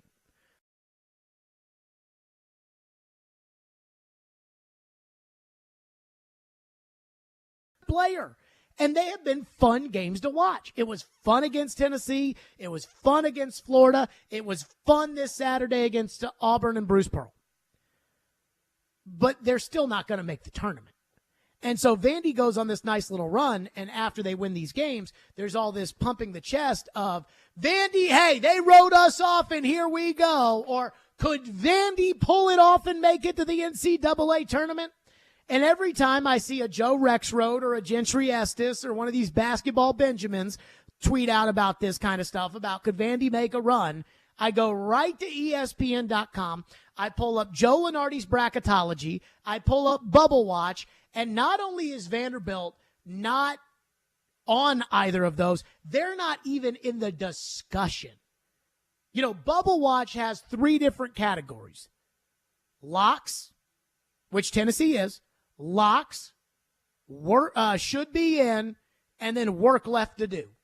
And the work left to do group is anybody who's got an outside chance. Usually you read these work left to do's, and it's like, you know, they can't lose this one coming up against Weber State because if they lose this game, they have no chance of getting in. And Vanderbilt's not even included in that. So I can't tell you, because I don't research it enough, nor do I care enough to tell you why exactly Vandy, with this winning record that's won these games against these good-ish SEC teams, why they're not even in the discussion on Bubble Watch. I couldn't tell you that. I don't know what their quadrant 1 wins are, strength of schedule, or good RPI. Strength of schedule. I know that. I know they have a good strength of schedule, and I believe I heard Willie Donick say they have 4 quad 1 wins. Vandy. Okay. And yet they're still not even in the discussion. So yeah, slow start. I can't tell you what their RPI is. I can't. Maybe if Jerry 47, Stackhouse, I want to say it was RPI 40 something. Maybe if Jerry Stackhouse wasn't getting escorted off the court in AAC games early in the season, then maybe he wouldn't be in this mess. But apparently, Bubble Watch, they're not even talking. They're not even interested in Vandy. So I know Vandy can bump their chest and say, hey, we should be in this mix. But it doesn't look like they're in it because nobody's putting them in there. And let's see. It's February 20th. Selection Sunday's in like a week. So, I mean, day late, dollar short for Vandy. So Willie thinks there's a chance Vandy makes it to the NCAA tournament? Do I think Vandy makes the NCAA tournament? Well, is that what Willie is saying, that there's a chance that Vandy's going to make it to the NCAA tournament? Well, I think if they have a good rest of the season, regular season, and win a couple of games in the SEC tournament, I think they're saying there's an outside chance. Yeah, I mean, that's a lot of ifs. Yeah. But again, they're not even ifed out I on Bubble Watch. I think they heard them say if they go 3-1 in the next 4 games, plus 1 or 2 wins in the SEC tournament, they'll be right there on the bubble. I need for them to be on Bubble Watch on ESPN.com before I will even start to consider that there's a chance they make the NCAA tournament. But it's nice that they've at least been decent the last couple of weeks, which has been a change up from the last handful of years. 615-737-1025. We're right to your phones next. 615-737-1025. Stillman and Company. TriStar Moving. My official movers. I moved with TriStar Moving, and it's the best moving experience I have ever had. Moving is stressful, and it's expensive, and honestly, it's a pain in the butt. But when you move with my friends at TriStar, you will realize real quickly how they make the process as easy as humanly possible. I always tell people, if you're moving, get a bid. Just get a bid from TriStar, because when you start working with TriStar and you go through that process, you will realize they are much better and easier to work with than everybody else. I learned that myself. I love TriStar Moving. Their owners, Garrett and Robert, local Nashville guys, they're great dudes. And they care about taking care of the people in their community. So if you're looking to move, give them a call. 615-640-1219. And tell them that Jared Stillman sent you. You'll get 10% off your entire move. That's TriStar Moving, 615-640-1219. Online at NashvilleMoving.org/radio. Just get a bid. Again, 10% off. That's a lot on a move. That's TriStar Moving, NashvilleMoving.org/radio. Tell them I sent you for TriStar Moving, my official movers. Your home for MTSU basketball is 94.9 The Fan. Three ball, yes sir! All the big shots and moments live here. MTSU basketball is on a station built for you. 94.9 The Fan. Attention all fire and safety line experts. Middle Tennessee's fastest growing fire protection company is looking for experienced service technicians, designers, and sprinkler system experts like you. Tired of working for a large corporate employer? Work for a company where you're more than just a number. Jarrett Fire Protection is owned and operated by Nashville natives and wants to invite you to grow with their amazing team. Hi, I'm Jason Jarrett, owner of Jarrett Companies. I'm looking to hire experienced sprinkler experts and will offer a sign-on bonus of up to $5,000 for certified professionals. In addition to our great benefits that include a 401k match, PTO, and top pay with annual bonuses, we will also provide you with the top-of-the-line tools, trucks, and equipment that you need to grow your career. Our customer base is large and business is booming with many opportunities for advancement. Give us a call or go online to jarrettfire.com and apply today to become a member of our family and protect our community. That's JARRETT fire.com. Jarrett Companies, where we are above and beyond industry standards. Hey, you think mortgage rates are still super high? Well, think again. Rates have plummeted to a 5-month low. Hey, Willie Donick here. Call my friends at Loan Pronto now to see how low rates are. It may be time to do that refinance you've been putting off, or time to get back to house hunting. If you're like a lot of people, you've got way too much credit card debt right now, and you're getting fleeced with 20+% interest charges every month, or maybe your current home rate is over 6%. So if that applies to any of you, listen, you can get a quick, easy refi at Loan Pronto. Wipe out all those cards. Close in about 14 days and cut your overall expenses by $500 a month or more. How does that sound to you? Right now, Loan Pronto is doing refis with APRs in the 4s. So call now to take advantage of this big rate drop. Get those credit cards to zero. Start that home improvement project, or get out of that 7% loan you were forced into last year. Here's the phone number, 615-499-5780. That's 615-499-5780, or go to loanpronto.com. Equal housing lender, NMLS 166-1781, subject to lender approval. NMLSconsumeraccess.org. One is smart. This has just been a constant trend for this team. One is funny. That's right. Funny looking, maybe. Chase and Michelle with Chase McCabe and Michelle Knezovic. Are you listening? I'm listening. Everybody's listening. Weekdays from 9 to 11. Presented by Hair Club. Hair Club. Love your hair. Live your life. On 102.5 and 106.3 The Game and the Game Nashville app. Strong opinions and a strong personality on your drive home. This is Stillman and Company, presented by TriStar Moving on 102.5 and 106.3 The Game and the Game Nashville app. As of right now, Tyler, I mean, I'm convinced, based on my own instincts and knowing the NFL and knowing what happens after all these defeats, and discussions with someone who just firsthand knowledge of this organization's, of the Packers' internal debates, that they are done with Rodgers. That's the way it is right now, that he's not coming back. I mean, they're disgusted with him, and they're done with him, and they're moving on. And, you know, this is going to involve money and a trade partner and all kinds of things. But I'm totally convinced he will not be their starting quarterback this year. There you go. That's Bob McGinn. Again, audio courtesy of GoLongTD.com. Tyler Dunn, good guy. So right there, he says the Packers are done with Aaron Rodgers. That even if Aaron awakens from the caves and decides that he wants to be a Packer, they are saying no. You will be the backup quarterback. We'll pay you $60 million. Jordan Love starts, which is pretty wild. But it is also how he got his job. So we know what the Packers want to do. They want to trade Aaron. They don't want Aaron Rodgers anymore. Okay? We know what the Jets want to do. We know the Jets want Aaron Rodgers. They hired Nathaniel Hackett. They did what the Broncos did last year.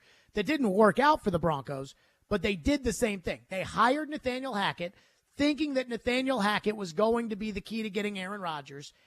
And yet, we also know that they like Derek Carr because they brought Derek Carr in. So they brought Carr in for a visit. They hired Todd Downing. A lot of the smoke screens are coming out that they may like Carr more than Rodgers. But because Carr is a free agent, they have to make a decision on Carr right now. And Derek Carr is going to force their hand. If he wants to go there, he's going to force their hand. He is going to say, show me the money right now before Aaron shows out of the caves. So we know what the Jets want to do. We know what the Packers want to do. The Raiders, I think it's pretty obvious that Josh McDaniels wants a quarterback that he's comfortable with. And there's two. Now, we don't know if Mac Jones is available, but the 7th overall pick may work. But it seems pretty obvious that Jimmy Garoppolo and Josh McDaniels, they're going to get back together. Do we know what the Titans want to do? At the end of the day, do we have any idea what the Tennessee Titans want to do at quarterback? I mean, I think Vrabel wants to run it back with Tannehill. I do. Especially after I asked him during the Tim Kelly press conference what it meant for Ryan, and he told us Ryan's excited, and I told Ryan, and Ryan's here every day. Now, Rand and I have to go over it, but I talked to Ryan, and Ryan loves it. I think they want Ryan Tannehill, but Mike Vrabel is only half of the collaboration equation. I don't know what the Titans want to do at quarterback. And is it that they want to do Ryan Tannehill unless they can't get Aaron Rodgers? But what if the Packers don't want Rodgers and the Jets end up with Carr and Rodgers wants to come here, and then what do they want? And again, I do not think if Green Bay wants to kick Aaron Rodgers out that badly, if Green Bay wants to run him out of town, I do not think that they're going to get a first-round pick in return for Aaron Rodgers. So now if you go to Rand Carthon and you say, you're going to be able to acquire Aaron Rodgers for your 3rd round pick in next year's draft, would you do it? And there's another element to this too. The cap's not real, but screwing around with it is. And the Packers will end up with better terms on their cap if they wait until after June 1st to trade Aaron. The Titans will end up with better terms on their cap and less money that they'd have to pay up front to other players if they were to wait until June 1st to move off Tannehill. So if you trade Aaron Rodgers after June 1st and then you release Ryan Tannehill after June 1st, there could be a connection there, and it wouldn't cost you a single pick in this year's draft. Just something to keep in mind. Then on the other side, does Mike Vrabel not want Aaron Rodgers to show up until June 1st, knowing that he's the quarterback and would want him to get acclimated with the receivers, and we want Aaron to cut all the bull crap out that he's done that has self-sabotaged the Packers? I don't know what Vrabel wants. Phone lines driven by WilsonCountyHunter.com, 615-737-1025. Texter says if the Titans somehow end up with Aaron Rodgers, expectations should be Super Bowl. And Vrabel and Carthon better hope as well because they're going all in at that point. I mean, is the Super Bowl not the discussion the second that they acquire Aaron Rodgers? I want you all to put yourself in this, and I want you to just envision a world where Adam Schefter tweets out that the Titans agreed to a deal in principle with their 2024 third-round pick to the Green Bay Packers in exchange for Aaron Rodgers. Aaron Rodgers reworks his contract because they're not going to pay him $60 million. He's going to have to give a little. Aaron Rodgers reworks his contract, and the Titans trade Ryan Tannehill to the Washington Commanders or the Tampa Bay Buccaneers or the New York Jets or whomever the Titans trade Ryan Tannehill for a second-round pick, third-round pick, something like that. Are you telling me we wouldn't be talking Super Bowl right then and there? Are you telling me we wouldn't be talking about Mahomes and Burrow and Allen? Let's not forget, Jacksonville did win the division last year, which means Jacksonville gets a first-place schedule. So Jacksonville gets to play Cincinnati. Jacksonville gets to play Kansas City. You don't. Jacksonville gets to play Buffalo. You don't. There's only 3 good quarterbacks on your roster. And I don't, Trevor Lawrence, we'll see. But there's only 3 good quarterbacks on your roster. Burrow, Burrow, Herbert, and Lamar Jackson. And who the hell knows what's going on with Lamar? Lamar may not even play this year. I have no idea what's going on there. So you've got a favorable schedule. You've got Aaron Rodgers as your quarterback. You keep the 11th overall pick. Of course we'd be talking Super Bowl. We should be talking Super Bowl. Couple of Vandy, Tennessee texts to get to. Keith from Bowling Green says Kentucky's better than people think. They're probably better than when they were about to hit the nuclear button a month ago. Kentucky always has good players, right? So, yeah, they're always going to be good.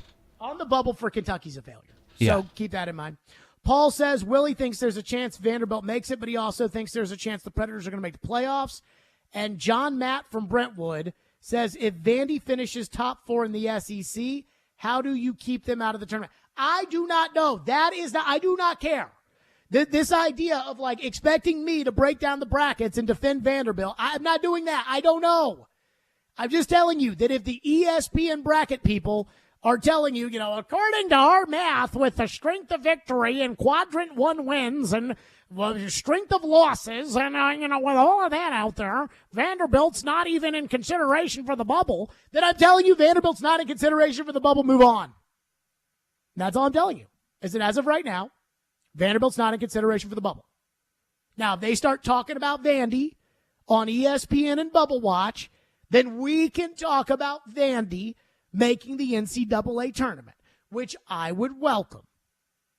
But we're not there yet. Got to win some more games in some places where the benches are on the sidelines and not on the end lines, which still drives me crazy. 615-737-1025 is the phone number, 615-737-1025. The Predators have less than 10% of a chance to make the playoffs this upcoming season. I know what they need to do. Big picture. You know what they need to do. Big picture. I think they know what they need to do, big picture. But will they do it? We'll discuss next. 615-737-1025, Stillman & Company, 102.5, 106.3 The Game. You watch The Game. Sliding across, making the stop, UC Cerro. We talked the game. That wraparound goal by Sanford was a beaut. Tanner Janot, Ryan Johansson gets on the board. We are The Game. Nashville's best sports talk. 102.5 and 106.3 The Game and the Game Nashville app. ElectronicExpress.com. We make it happen. Time for the Preds Report. Presented by Newton Nissan. The Predators had not led at any point in yesterday's game in Minnesota, and they tied the game up in the final minute. Phil's right wing. Duchesne gets it out in the right circle, puts it towards the net, missed wide left. Novak back to Yossi, puts it towards goal, and it's in!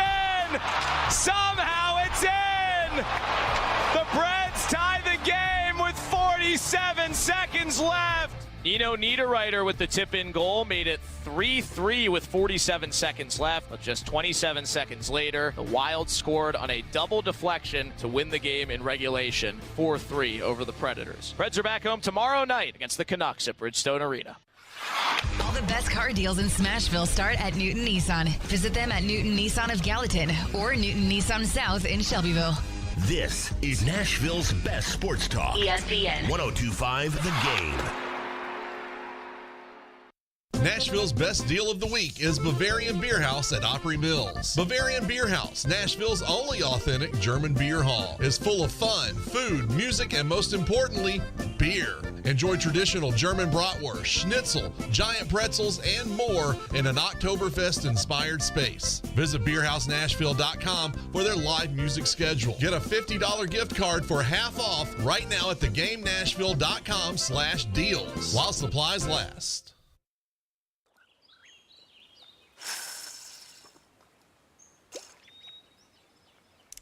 For the love of Tennessee at dawn. For the love of the fight. For the love of having nowhere else you'd rather be. For the love of Tennessee. Travel safe. Brought to you by the Tennessee Department of Tourist Development, the Tennessee Association of Broadcasters, and this station. Now, your Game Center update. This Game Center update is brought to you by the law offices of Amanda J. Gentry. The Nashville Predators had an up-and-down weekend as they beat Florida on Saturday, but fell to Minnesota on Sunday on a late goal by the Wild to give them a 4-3 win. Head coach John Hines after the game on Sunday. I think the way that we approached the weekend, we had a goal to get 4 points. We only got 2.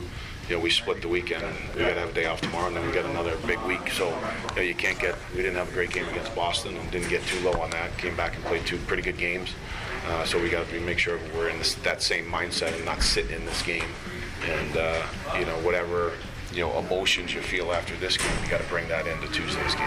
The Preds now sit 7 points out of a playoff spot. There are 5 games remaining before the March 3rd trade deadline. They'll be back on the Bridgestone Arena ice tomorrow night when they host Vancouver. In college hoops over the weekend, the Vols lost to Kentucky, and Vanderbilt continued their strong play with a win over Auburn. And in the NFL, the Colts are reportedly hiring Jim Bob Cooter as their offensive coordinator. This update is brought to you by the law offices of Amanda J. Gentry. I'm Ian Safar for 102.5 and 106.3 The Game. For more, follow us on Twitter at 1025 The Game or visit thegamenashville.com.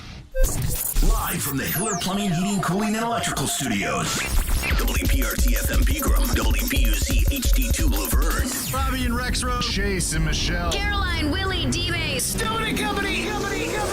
Nashville's best sports talk. Crank it up. 1025 and 1063. Crank City score. On both sides of the ball. One big possession. Touchdown, Middle Tennessee. The Game. A Cromwell media station. Where you have a voice. He had a competent coaching staff. You just play terrible and you keep playing. And we have strong opinions. What a whiny freaking crybaby response. This is Stillman and Company with Jared Stillman. Presented by TriStar Moving on Nashville's best sports talk, 1025 and 1063 The Game and the Game Nashville app. Wild in the offensive zone. Got the big guns out with under 30 seconds left in a tie game. Spurgeon keeps it in right point. Brody in left side. Puts it towards goal and it bounces in. A double deflection. And the last deflection was off Ryan Hartman's body. 4-3 Wild with 20.4 seconds left in the third. And that was that. Stillman and Company, delivered by TriStar Moving, 1025, 1063 The Game. Streaming live on Twitter, Twitch, YouTube, and Facebook Live. Thanks to Superbook Sports, live from the Hiller Plumbing, Heating, Cooling, and Electrical Studios. So the Predators have spent all year. This goes all the way back to after the Avalanche series, when they got freaking hammered by Colorado. And everybody said, okay, it's time to move on. It's time to rebuild. It's time to start over. It's time to finally bite the bullet. The fans wanted to do that. Fans normally want to go for it. They do not want to rebuild. That's how bad it got. And so the fans decided it's time for a change. In fact, I have in front of me the Adam Vingan poll from The Athletic when Adam worked there. And I'm looking at what the fans had written. On a scale of 1 to 5, with 5 being the highest, how confident are you that David Poile can return the team to Stanley Cup contender status? And this was before the season. 1, 22.7. 2, 38.4. 3, 26.2. Only 12.7% gave David Poile a 4 or a 5.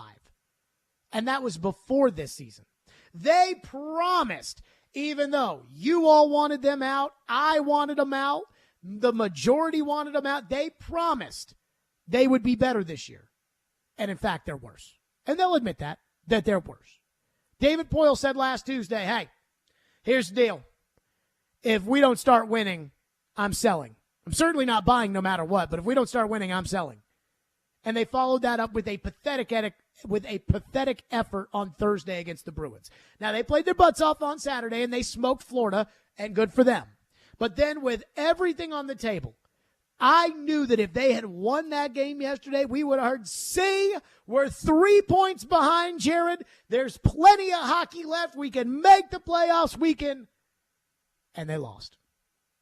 And it doesn't matter that they almost won, just like it doesn't matter that they almost won the Cup in 2017. They didn't. Just like it doesn't matter that they went to 7 games with Winnipeg. So you could argue that they almost won in 2018. They didn't. It doesn't matter that they went to overtime in Game 6 of the 19 series with Dallas. Doesn't matter. They lost. Just like that last game against Arizona in the bubble in 2020. Also an overtime defeat. Ultimately, it doesn't matter how close you were, you lost. So now we all know that it's time to sell. There is really no defense. The idea that the Predators, who have less than a 10% chance of making the playoffs, would try to string together enough wins. Willie said they have to go 17-8-3. You know this team's not going to go 17-8-3. So now you know that it's time to sell. And now it's time to start thinking about next year. And now it's time to start thinking about the future of the organization. And do you really want David Poile, the man who's in charge of this entire mess in front of you, do you really want him to be the guy that puts it all back together? Again, the majority of you gave him a 2 on a scale of 1 to 5 in terms of how confident you were that he could turn the team into contender status this summer. That's before this season of broken dreams and empty promises came to fruition. See, the thing is, I've been saying for 2.5 years that it's time to make a move on David Poile. I actually saw this coming before I even started calling for it. In 2019, when they lost, I said David Poile had a bad year. And he did. That Ryan Hartman first-round trade in 18, that didn't work out well for them. That Kevin Fiala for Mikhail Granlund swap, that didn't work out for them. Brian Boyle and Wayne Simmons, it didn't work out for them. PK Subban was deteriorating at that point. It didn't work out for him. And yet David Poile faced no ramifications. Peter Laviolette did because he ultimately got fired. But not David. David's moved on guys. David's extended guys. David last year, after the Predators got shellacked in the first round of a playoff series that they shouldn't have even played in because they blew a 4-goal lead in the last game of the season to a terrible Arizona team, David defended the coach. In fact, he extended the coach and got up in front of everybody and said, this is my guy. I believe in him. He's going to do a great job. And now this team is underperforming. David is the one that has told us we have to blame the highly paid players because they're not doing their part. We can't blame the coach. We have to blame the highly paid players. Well, who's the one that gave Ryan Johansson the $8 million contract? Who gave Mikhail Granlund the $5 million contract a year after Mikhail Granlund went into free agency and he only came back because nobody wanted him? Oh, that was David. I know it's time for a change at the general manager position. I know that it's been time for a change at the general manager position. You know that it's time for a change at the general manager position. Because, again, when you all responded to Adam Vingan's poll, you did not hide your criticism of David Poile. In terms of 5, which is on a scale of 1 to 5, the best it could be, how confident are you that David Poile can return the team to a Stanley Cup contender? 2.2%. 2.2. This was last year that you all were saying, yeah, it's over. Drew S. in the Adam Vingan column compared him to, quote, a washed-up magician. He's got nothing left up his sleeves, and it's becoming increasingly more obvious the longer he tries to put on a show. Quote, Tom T. said, Poile has been a great GM, all things considered, but time has come for some new blood in the front office. Here's the thing. I know it, you know it, and I think deep down inside, I think they know it. I really think they do. I think they know David Poile has made way too many mistakes. I think they know that David Poile has made way too many empty promises. This season is the cherry on top. They know they messed up Kevin Fiala for Mikhail Granlund. They know that they shouldn't have spent all that time investing in Matt Duchene and that they shouldn't have treated him like a superstar when they signed him. They know that. But that's not what we're going to get, or at least that's not what it feels like. I can't tell you what the Predators are going to do because I don't know for sure. But my gut tells me that the Predators are going to order David Poile to sell at the trade deadline. And David will do the bare minimum of selling. Always the optimist, always pointing to the next game or the next season, and never looking reality in the face. David is going to sell his bag of goods to the 2.2% that are still listening, to the 2.2% or the 12.7%, whatever you want to call it, that still believe, which it seems like includes Herb Fritsch, the owner of the team. He is going to sell that, and we are going to be on the wrong end of the stick watching the same hockey over and over and over again. And there's a pretty good chance that it'll be the same coach and it'll be the same players, and we'll have the same discussions on Tuesday on Robbie and Rex Road of if we can just get more out of Duchene, and if we can just get more out of Johansson, and if we can just get more out of Granlund, and if we can just get more out of all these guys that we are paying all this money to, then we've got a chance. Without the number one issue that surrounds the Predators being addressed head on. But it's time. If we're talking about what's in the best interest of the team, if we're talking about what's in the best interest of the organization, both from a business standpoint and from a winning, competitive standpoint, they have to make a change. I know that.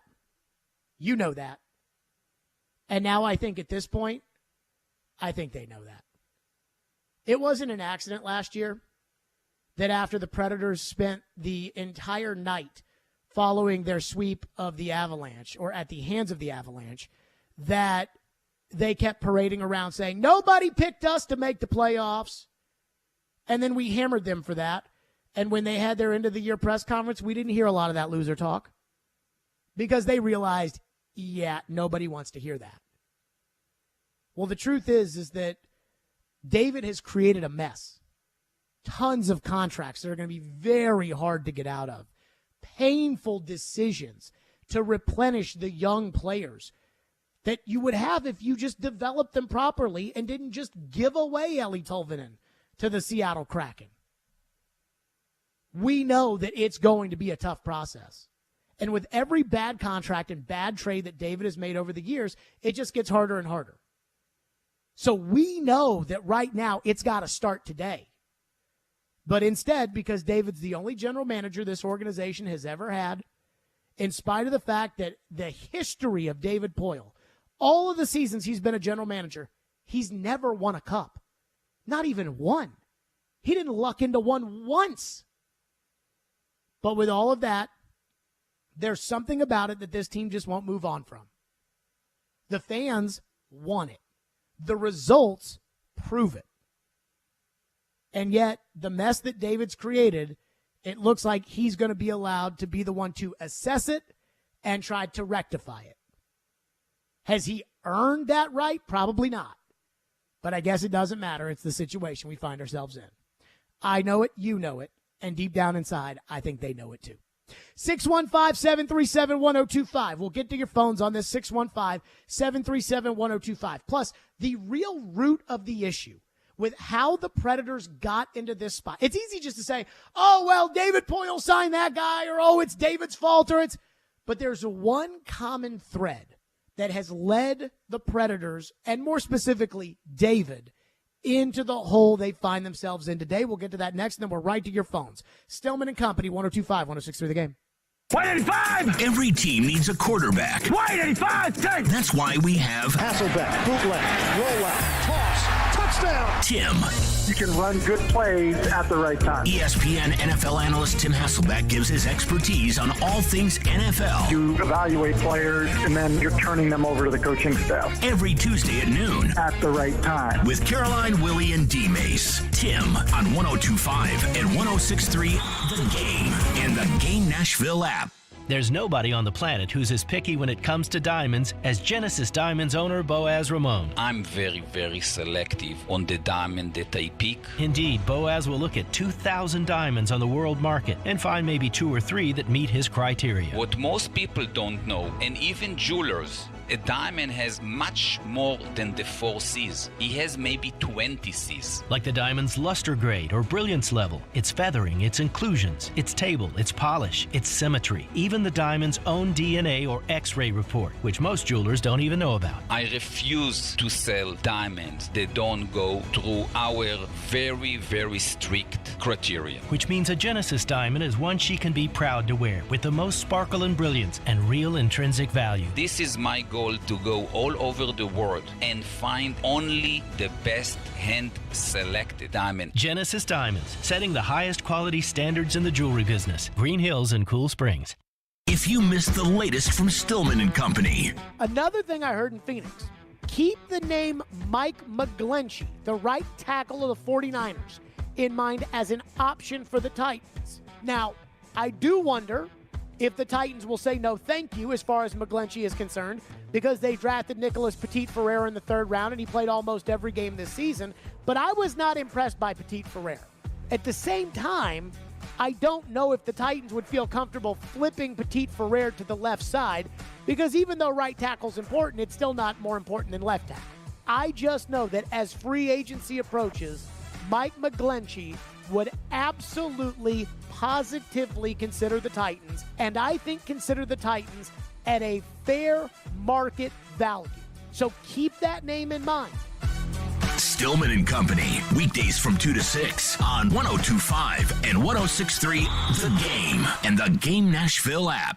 It's the final countdown on the Electronic Express President's Day sale. That means huge savings in every department at any of our convenient locations, including all 4K TVs, laptops and tablets, speakers, headphones, and more. Don't forget, we have up to 50% off all your appliance needs in stock and ready to deliver. Plus, get up to 5 years interest-free financing on furniture and mattress purchases. Shop in-store or online at electronicexpress.com. Sale ends Saturday. Electronic Express. We make it happen. Did you know women only make up 14% of all engineers in the U.S.? Play Like a Girl is creating a more equal playing field by ensuring that every girl reaches her full potential. Help introduce a girl to engineering by becoming a mentor, donor, or volunteer. Learn more at iplaylikeagirl.org/mentor. Want to weigh in on the conversation? It's a brain booster. Slide into our DMs. Or just text or call at 615-737-1025. Our phone line is driven by WilsonCountyHyundai.com. You're listening to Stillman and Company, presented by TriStar Moving on 102.5 and 106.3 The Game and the Game Nashville app. We're here to build a team that can contend for and ultimately win the Stanley Cup. This year we made progress, but by no means are we satisfied. Every team in our league is trying to get there, and there is no guaranteed path to reaching that goal. Some teams have been fortunate to be really bad at times when they could select one or more generational talents in the draft. Others have tried that and failed. Some are regularly competitive and seek every avenue to reach that goal without the benefit of, say, picking first or second in the entry draft. It's hard to win in this league, and that's not an excuse, but it is a reality. We obviously didn't get there this year. The season of playoff series shows we still have a ways to go to reach our ultimate goal. And as of last Tuesday, our Hockey Ops group has begun the process of determining what we need to do and what we can do to get better and closer to our goal. We took some steps forward this year, but by no means are we satisfied or happy with the results. We want more, and our fans deserve more. That was David Poyle in May saying, we want more, fans deserve more. We're not happy with making the playoffs and getting smoked by Colorado. We promise we'll do better. 10% chance of making the playoffs at this point, and I'm rounding up. I'm being nice when I say 10%. It is what it is. The results are what they are. But this is how the Predators ended up in this situation. With this team and this general manager and this coach and this everything. What happened was David Poile got too caught up in what happened in 2017 and, more importantly, what happened in 2018 to realize how kind of lucky the Predators got. Now, the Predators got to the Stanley Cup final in a game in which they got outshot something like 42-18. But because everything they shot happened to go in the net that night, they ended up winning, and Pekka Rinne was fabulous.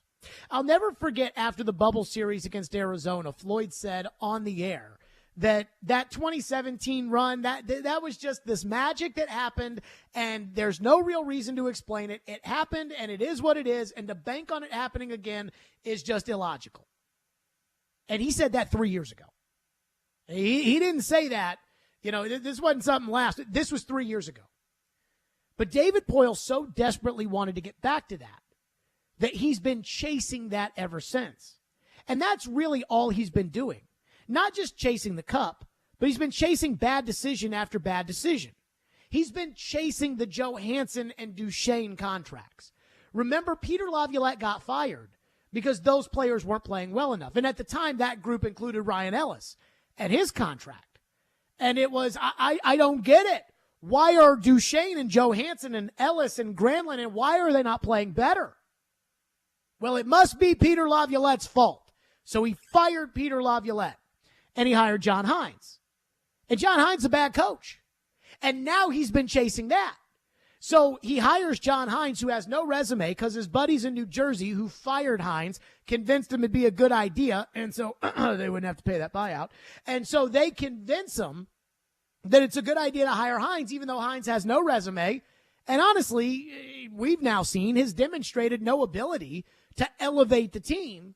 And he's convinced, even last week on Robbie and Joe, he's convinced coaching's not the problem because he's chasing after that decision. He's so afraid to be wrong about that decision that he didn't say after the Colorado series, we're moving on from the coach and we're hiring Barry Trotz or whomever. I believe that they can hire somebody who hasn't worked in the organization before or somebody that we don't know right now. But some of you are obsessed with Barry Trotz. So he's been chasing this affirmation of John Hines, and he just knows that Hines is such a good coach that all of a sudden one of these days he will be proven right and he will say, see, I knew John Hines was a good coach. And he's been chasing after that. He's been chasing after the Kevin Fiala and Mikhail Granlund trade. It's why he extended Granlund after the 21 season. Even last year, he made one of the dumbest trades in the league when he traded a second-round pick for Jeremy Lauzon, a borderline AHL, NHL defenseman. And they traded a second-round pick for him. And when they did, everybody in the league said, why? Why would you do that?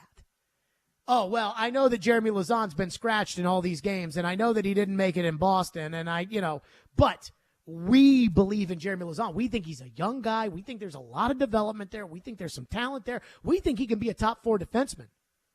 Does Jeremy Lauzon look like a top 4 defenseman to you? No. All he does is hit people. He has no skill and no talent. And they traded a second-round pick for him. But then they had to be right. He was a pending RFA.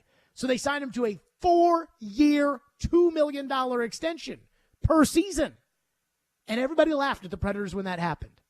The Athletic guy that does the analytics for the Athletic went nuts and couldn't believe it laughing at the Predators. But David signed him to a 4-year extension at $2 million per because now he's chasing the decision to trade a second-round pick for him because he knew that if they let Jeremy Lauzon walk away as a free agent after trading a second-round pick for him, we'd have gone bananas about how irresponsible that was. So all it is chase. Instead of taking a team that had a good first half last year, but was banking on career years from players and reinforcing it with some new blood, like Dallas did when they hired a new coach, like Boston did when they hired a new coach, like Vegas did when they hired a new coach. Instead of going that route, David tripled down on this coach because he's chasing the affirmation of the decision.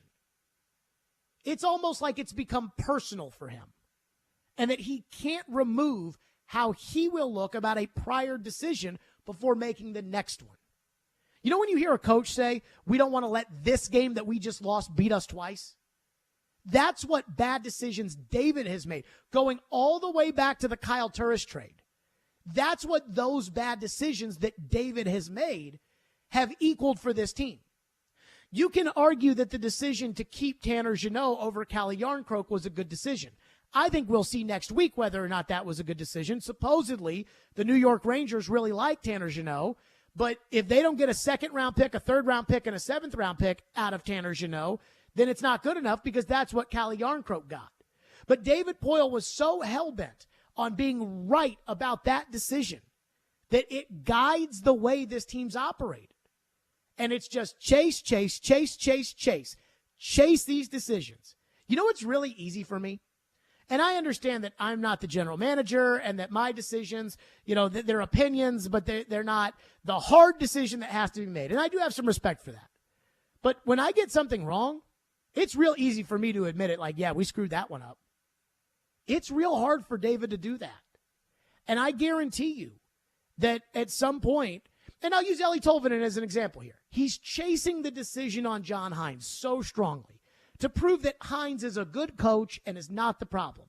So when Ellie Tolvanen's not producing for this team, it's not Hines' fault that the kid they took in the first round, who Poile hyped up as a top 6 player the second he got into North America, that he never developed into the star that he looked like he was going to be at the end of that 2021 season. It can't be John Hines' fault. It has to be Tolvanen's fault. So they release him for nothing because in David Poile's mind, it can't be John Hines' fault. John's a great coach. So it's Tolvanen's fault. He's not very good. We don't need him. Release him. And then Tolvanen does what he's doing in Seattle. So he chased the decision to back Hines, blaming Tolvanen's lack of development on Tolvanen, and now Tolvanen embarrasses him almost on a nightly basis with the Kraken. That's what it is. Chase. Phone lines driven by WilsonCountyHunter.com, 615-737-1025 if you want to weigh in. Adam in Portland. Phone lines are driven by WilsonCountyHunter.com. Has been hanging on patiently. What's up, Adam? Hey, man. Hey, I called back last week just because I enjoyed last week's full week of shows so much. And then you played a sound bit about, I don't even know who the dude was, but he was some part of the ownership group, I think, and you asked him a question about why, like straight up, why keep David Poile, and he says, I'm part of medical. I've got a medical background. So it was Herb Fritch, the owner, and he said that his background's in healthcare, and he knows that, and he's not a hockey expert, and that he relies on David Poile to be his hockey expert. That is what Herb Fritch said. That's the wildest thing I ever heard before. Like that, you should play that every day. Like the way I took that was like, I'm an idiot, and I know he's won a lot. I've seen on NHL.com that he's won a lot, so I'm never going to fire him. Like, that's what that dude was basically saying. Like, that's the wildest comment ever. I think you guys have nailed it, man. I'm exactly where you are. Bust it up with a stick of dynamite and see what happens. But I go back to that quote because I'm just sitting here going, are they that incompetent at the top that it's going to take? I'm going to be honest with you, Adam. To come in and break it up. I'm going to be completely honest with you here. Thank you for your call. I don't think it would do the show a lot of good on the flagship station of the Nashville Predators to bash the owner every single day. I don't think that would make a lot of sense from a business standpoint. Also from a reality standpoint. Plus, I take Herb Fritch in context, right? So Herb Fritch bought the team because he wanted to keep it in Nashville. And he knew that if he didn't, and that group didn't, then somebody else was going to buy them and they were going to go somewhere else. Well, we don't want that now, do we? Herb Fritch didn't buy this team to be Jerry Jones so that they show him up in the box after every first down. That isn't what he wanted. Herb Fritch is a good man. I don't know him that well. Met him a couple of times. I really like him. I do. I like Herb Fritch. But he bought this team not to be the owner with razor blades who demands victory, but to keep the team in Nashville. He doesn't want to do media. He doesn't want to be interviewed. He doesn't want his words used against him the way that Adam's saying we should play it every day. And I respect that. Again, he only owns the team because he wanted to be a good Samaritan for the city. And now he's selling the team. And I actually asked him, why sell it? And he told me that he was thinking about his estate. He was thinking about what happens to him when he is no longer here and what happens to the team. And he said, I want it in capable hands. So he made sure that he found capable hands there. So I have a lot of respect for Herb. I will say this. I do think that he's got to smell the coffee on David. And I'm not going to speak for him. I don't know what he thinks. I don't. But it's hard to argue with the results. It's hard to argue with the results and where we are right now. And it's not just Herb. Other people own this team too. But I'm not going to bash Herb for saying, hey, David's my hockey guy. Because unless he's going to fire the guy, what else is he supposed to say? 615-737-1025. We'll get back into your phones. 615-737-1025. Plus, Joe Rexroad this morning had a proposal for Reds fans that we will discuss next. And by the way, I am so against it. Stillman and Company, 102.5, 106.3 The Game. Hey, this is Matt Duchene, and this is Smashville. Drummond down the left side with Duchene. Duchene scores! Matt Duchene with the overtime winner. You're listening to the flagship of the Nashville Predators Radio Network, ESPN 102.5 The Game. With more all-wheel drive, more electrified, and the longest-lasting vehicles, Toyota checks all the boxes, like the adventurous new RAV4. The best-selling SUV in America is the right size vehicle for you. Now through February 28th, get 3.99 APR financing on a new 22 or 23 RAV4 with approved credit through TFS, excludes hybrids, and every new Toyota comes with 2 years no-cost maintenance. Get complete details at buyatoyota.com. Toyota, let's go places. If you missed the latest from Caroline, Willie, and D-Mace. I'm thinking, well, losing Philip Forsberg, that's huge. But you're also playing a team that is not good. Listen, it's not just sports. Not good, like they're awful. Yeah, they're all. But I'm not going to go as far as to say, they're tanking, because to me, the players will never put themselves in a position where they're not playing 100%. Now, management may think that way, and I don't even think coaches think that way, but management may be thinking that way. But you can't ask a player, tank, because if you ask a player to tank, he don't want to play for you no more, period. So they are a bad team. But tanking, I can't go that far. But you got to beat a team like that. You have to. This team, the way they played in Philly, even though it went into overtime, they played a gritty game. They played a game for 3 periods into overtime and was able to score an overtime goal quickly because they were the better team. I don't know what happened last night.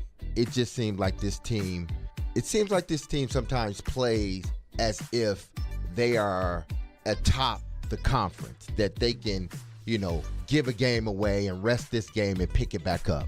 You can't do that when you are sitting outside the playoffs right now. No question. You got to that loss hurts, no doubt. And there's a lot of layers to a game like that. And in the context of where they are in the season, that's why it really hurts. I could sit here and say a lot of things. Like, Arizona's been playing well for them, right? They're tanking, but they have some guys that are playing some really good hockey. They have a goalie that has been stealing games. If you look at how they played in the last 10 or 11 games, it's been some of the best hockey they've played. Caroline, Willie, and D-Mace. Weekdays from 11 to 2 on 102.5 and 106.3 The Game and the Game Nashville app. Hey, what's up, everybody? Teron Davenport here from Superbook Sports. Make 2023 the year you beat Vegas. Superbook Sports gives you the chance every week to go head-to-head with the best odds makers in Las Vegas. No fancy computer algorithms, no guys across the pond setting lines for American sports. Just the best team of odds makers in the business behind the counter at the Superbook in Las Vegas. Plus, Superbook features some of the best odds boosts and promo bets anywhere. So download the Superbook Sports app or visit superbook.com and start your battle against Vegas right now. Visit superbook.com for terms and conditions. Gambling problem? Call 1-800-889-9789. Coming up on the Tuesday edition of Chase and Michelle, we will discuss the Predators as they take on Vancouver, and Max Hertz will join us at 9:45 for the Daily Power Play. The fun all starts at 9 a.m. Hey, Nashville, this is Rick Stockstill, and you're listening to Nashville's best sports talk, 102.5 The Game. When you look at John's playoff record here in Nashville, what is it that made you want to not only retain John with the option, but also extend John? I think our coaches have done a fantastic job. I've been blessed with great coaches, starting with Barry Trotz for 15 years. I wish we could have won something together. I say that on a personal. Barry's gone on to win a Stanley Cup in Washington. Did an unbelievable job in the Islanders. Took them to heights that they haven't had for a long time. And now he's out of a job. Temporarily, I believe, based on what I'm reading. But, Peter Laviolette was fantastic, too. It took us to our highest heights. And John is a young coach that has a lot more experience than probably, we give him credit for. And he has not been dealt with the perfect hand. I'm responsible for that. Our team is not as good as it was in 17 or specifically 18 or what have you. And we've needed to make some changes. He and his staff have done an incredible job. I'm responsible. I haven't given him enough to be winning. We're going to win in the playoffs this year against Colorado. Wish we play somebody else. That's our fault. That's on our list to try to move up higher in the standings so we don't have to play the best team next year. But I think he's done a fantastic job in his staff. And the results are right in front of all of us in terms of how we played, how hard we played, how all the individuals played. So I am totally comfortable with John and our coaching staff to lead us to bigger and better things going forward. There you go. That was David Boyle in May saying, hey, John has done a fabulous job. I mean, not to say that John has done a good job. John has done a fabulous job as the coach. And this was last year. And I love when it's like, it's all right in front of us. The bubble series loss to Arizona. The one and done against Carolina, where Rod Brendamore was going out and criticizing the refs after Game 4 and got every call in Game 5. And John Hines refused to do that because he had too much pride. And then last year, the spanking against Colorado. You're telling the results are right in front of us. Less than a 10% chance in order to make the playoffs. But again, David made the choice on John Hines. We criticized him when he did it because the resume was what it was, bad, and they didn't interview anybody else. They just went right to John Hines, and he's chasing that decision. And now he's stuck with the coach who, unlike last year, was good enough to get all these career seasons out of everybody, and they're not getting career seasons out of anybody. So Joe Rexrode offered this proposal to Preds fans this morning on Robbie and Rexrode. Here was what his proposal was. This is the email, Predators, and it's probably like Predators, John Hines, part ways or whatever. Right. Whatever teams announce firings, it's always like, we've, parted ways. Yeah. Have decided to move on, end our relationship, not just like we fired, this person. So or if it's not an email, David Boyle announcing it, whatever it is. Just the news is John Hines has been fired. That's the news. Okay. There's no other news. So Preds fans, you happy? How about this Preds fan answers? I'm a ticket holder. No, that's not good enough. And John Hines, I know this is going to sound crazy. I actually like John Hines. I know you all are going to roll your eyes at that or say, John Hines is a good man. He really is. And I mean that. But John Hines is a symptom of the problem with which the Predators have. And the cause is that David gets too obsessed with either decisions that he's already made and making sure that they're right, or these weird little obsessions that don't really make sense to the more traditional fan who wants to see goals, assists, saves, wins, and losses. When I was at the Preds game last week against Boston with Adam Vingan, Cole Smith came out, and I think there was a face-off right in front of us, and Cole Smith was out there, or something happened with Cole Smith. And Adam turns to me and he goes, Cole Smith is the perfect example of the dichotomy between what the Predators value and what the fans value. The Predators value Cole Smith because he's got his nose in on every play, and he plays tough, and he gets dirty out there, and he goes after the puck, and he hustles, and the fans can't stand him because he doesn't score. Because he doesn't put the little black puck in front of the little white net. And what's happened is David's become too obsessed with little things like that, and they can't look at the fact that, like, this team has absolutely no young talent on it. I heard this today where Willie was talking about how you can't say there's no young talent because this team has Tomasino right now and Cody Glass and Juuso Parssinen and Tommy Novak, who had 2 goals last night. And I added it up. Those guys combined have 19 goals. So 19 goals amongst the 4 of them. Jack Hughes in New Jersey, who is an actual good young player. The kind of good young player the Predators really, really need. The kind of good young player that you only get by stinking and getting to pick high in the draft, which you will when John Hines is the coach, which is exactly how New Jersey got to pick Jack Hughes. He has 35 goals. Think about that. The season is 60% complete.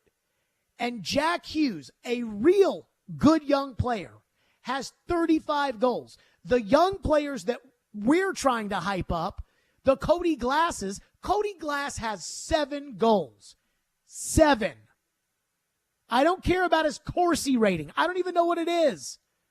But what they're hyping up to us doesn't add into reality. And that starts with Poyle. That's a Poyle thing. That's a David Poyle that spent Cody Glass. And I told Caroline, no more bad players. I'm tired of them acquiring bad players and trying to tell me that the Jeremy Lozons are not bad. They are. I want good players. Okay? I want narratives that actually stand up. When I turn on the game, I want what the people are telling me to actually be what I'm seeing on TV, and it's not. And that's a Poyle thing. That's not a Hines thing. So to answer Joe's proposal, no, it's not good enough. And I count as a Preds fan. I've loved the Predators since 2011. I count. I say no.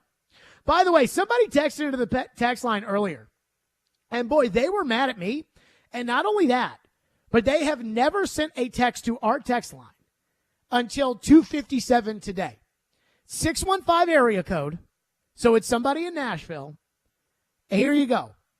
Why is Jared Stillman so insufferable? How can you possibly scream that Hines isn't an NHL coach when you sit on your ass all day screaming for people's heads for no reason other than the fact that you don't like them? Well, let's start with this. The reason that I don't like John Hines is because he's not a good coach. I like John Hines, the guy, just fine. I think he's a very personable guy. But I don't think he's a good coach. I don't think he develops young players. I don't think that he's a good strategist. I don't like the way that he manages the penalty kill. I think that he is very redundant. And I hear a lot of robotic coach speak come out of his mouth. So I don't think he's a good coach. But it's not personal. But that's the first text they sent. Then they said, give me a host who gives substance and not just one who calls for heads for no reason. Get this joke off the air. Now, again, I never called for Mike Vrabel to be fired or John Robinson to be fired or Mike Malarkey to be fired or Peter Laviolette to be fired. The only people I've ever called for to be fired are John Hines and Dave Poyle. I mean, that's it. Now, I guess I called for Ken Wisenhunt to be fired, but I think I was right about that one. Somebody says, you don't analyze anything. You just, the same person. You just talk in overgeneralizations with absolutely no substance behind it, having to do with hockey. It's only, I don't like this guy, so clearly he isn't out to be an NHL coach. You literally are the lowest level bottom feeder fans who can't think for themselves. Please listen to what Hal Gill told you the other day. You've never played hockey a day in your life, and it shows because you don't have any actual hockey analysis. Your takes are just the, he's awful because I think he is. It's pathetic. Poyle isn't going to get fired. The fact that you want to throw him to the Wolves after all that he has done for this franchise shows how little you actually know. He will leave on his own terms, and it won't be because he's bad. It will be because it just sensibly doesn't make sense for a 70-year-old GM to start a rebuild. I don't think Poyle's going to leave on his own terms. I hate to break it to you guys. But, so, again, you say John Hines doesn't win. He has a winning record since coming here. Once again, another overgeneralized take that isn't true whatsoever. Literally had a winning record every year he's been in the playoffs. How does that make him a loser and nothing more? And I read all those texts, and I thought to myself when reading that, I'm like, who is this who is texting for the first time with this complete and total defense of Hines and Poyle? Got to be somebody connected to Hines or Poyle, right? I guess we'll never know. We'll never know. But where did that come from? Are there people like this that are not connected to Hines and Poyle that think that it's an oversimplification and that, that it just is what it is? John in Burns, Tennessee says, don't forget Craig Aukerman. Calling for a special teams coach is one thing, but he should be fired. And gosh, I can't stand him. Gunner says, Poyle is 73. It's time to move on. The game has passed him. I agree. And not only do I think the game has passed him, I think the game has passed him for 5 years. When's the last time the Predators made a really good move? And I'm not talking about like Tanner Jeannot over Calle Jarnkrok, which has produced 5 more goals for you than Jarnkrok, who's a really solid two-way player and actually makes less money this year than Tanner Jeannot. And we'll see if that worked out for you, because we'll see at the trade deadline what Tanner Jeannot goes for when Jarnkrok went for a 2nd, a 3rd, and a 7th last year. And I assume that they will trade Tanner Jeannot. So, what's a good move that they've made? Again,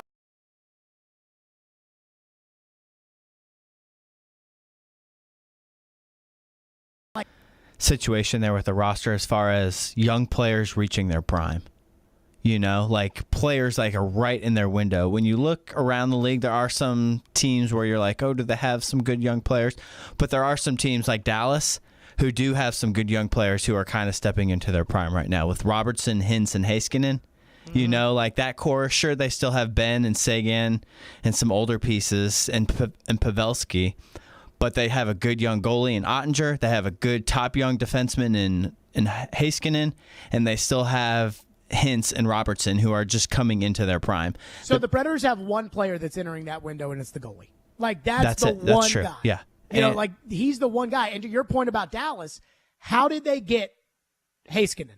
They were bad, and they drafted him high in the draft. 4th or 3rd overall, yeah. They drafted him high, and right away, you knew 4 years ago that Roope Hintz and, was it Miro Heiskanen? And Jason Robertson, yeah. You knew those guys were good. They weren't stars yet, but you knew in that series in 2019. You knew those guys could play. So there's some other teams that, the Preds don't really have those kind of guys, Well, whose fault's that? Winnipeg doesn't really have a ton of those guys either, but they still have Pierre-Luc Dubois, who's kind of in. Kyle Connor is still kind of there. Oh, I think Connor's good. He's really good. So those guys are still young enough where they're still kind of reaching their prime. But to your point, whose fault's that? What I'm saying. Yeah. That's on the people who choose the players and the contracts. And the guys that should be doing that for you right now, one of them's in Seattle, and it looks like he's doing that for them. Tolvanen, first-round pick, you could argue with that. Fiala is a first-round pick you probably could have been growing, who's kind of entering his prime right now. So whose fault's that? 615-737-1025. My favorite show in Boston touched on the Predators after the game on Thursday. We will get to what they said, and we'll do that next. Stillman and Company, 102.5, 106.3 The Game. Want the latest on college football and Nashville sports? They can be a fully formed model of what they're going to be offensively moving forward. Join Outkick 360's Chad Withrow every Friday at 5 with Stillman and Company. You don't know what's going to happen with the roster or the team. He'll bring opinions and charisma for a full half hour every week. This is a good lesson about sports and what we think and what actually happens. Chad Withrow on 102.5 and 106.3 The Game and the Game Nashville app. Mid-State Sports League spring registration is now open. Adults can register for softball, sand volleyball, soccer, kickball, flag football, and basketball. With the largest leagues in Nashville, there's a league for everyone. For more information about youth or adult sports, visit midstatesports.com. Hey, it's Mike from Newton Nissan South. It's February, and I know most people immediately think of the groundhog. But I don't want to focus on how Phil became the most well-known weatherman in history and how his accuracy rivals most human weathermen. I prefer to focus on love. We all know the songs Love Hurts and Love Stinks. Those songs are not welcome here. At Newton, we love what we do. The heart of what we do is found in helping people. And what better way to do that than by listening to your needs and helping you find exactly what you're looking for? We love helping you find the car you love. We love keeping the car you love running at its best. We have tons of new cars on ground looking to be loved and a huge selection of pre-loved cars waiting for you to give them a new home. You can shop for your next love on our website with Newton FastPass. Your new love can be delivered to your home. Find your love at Newton or visit us online at newtonnissansouth.com.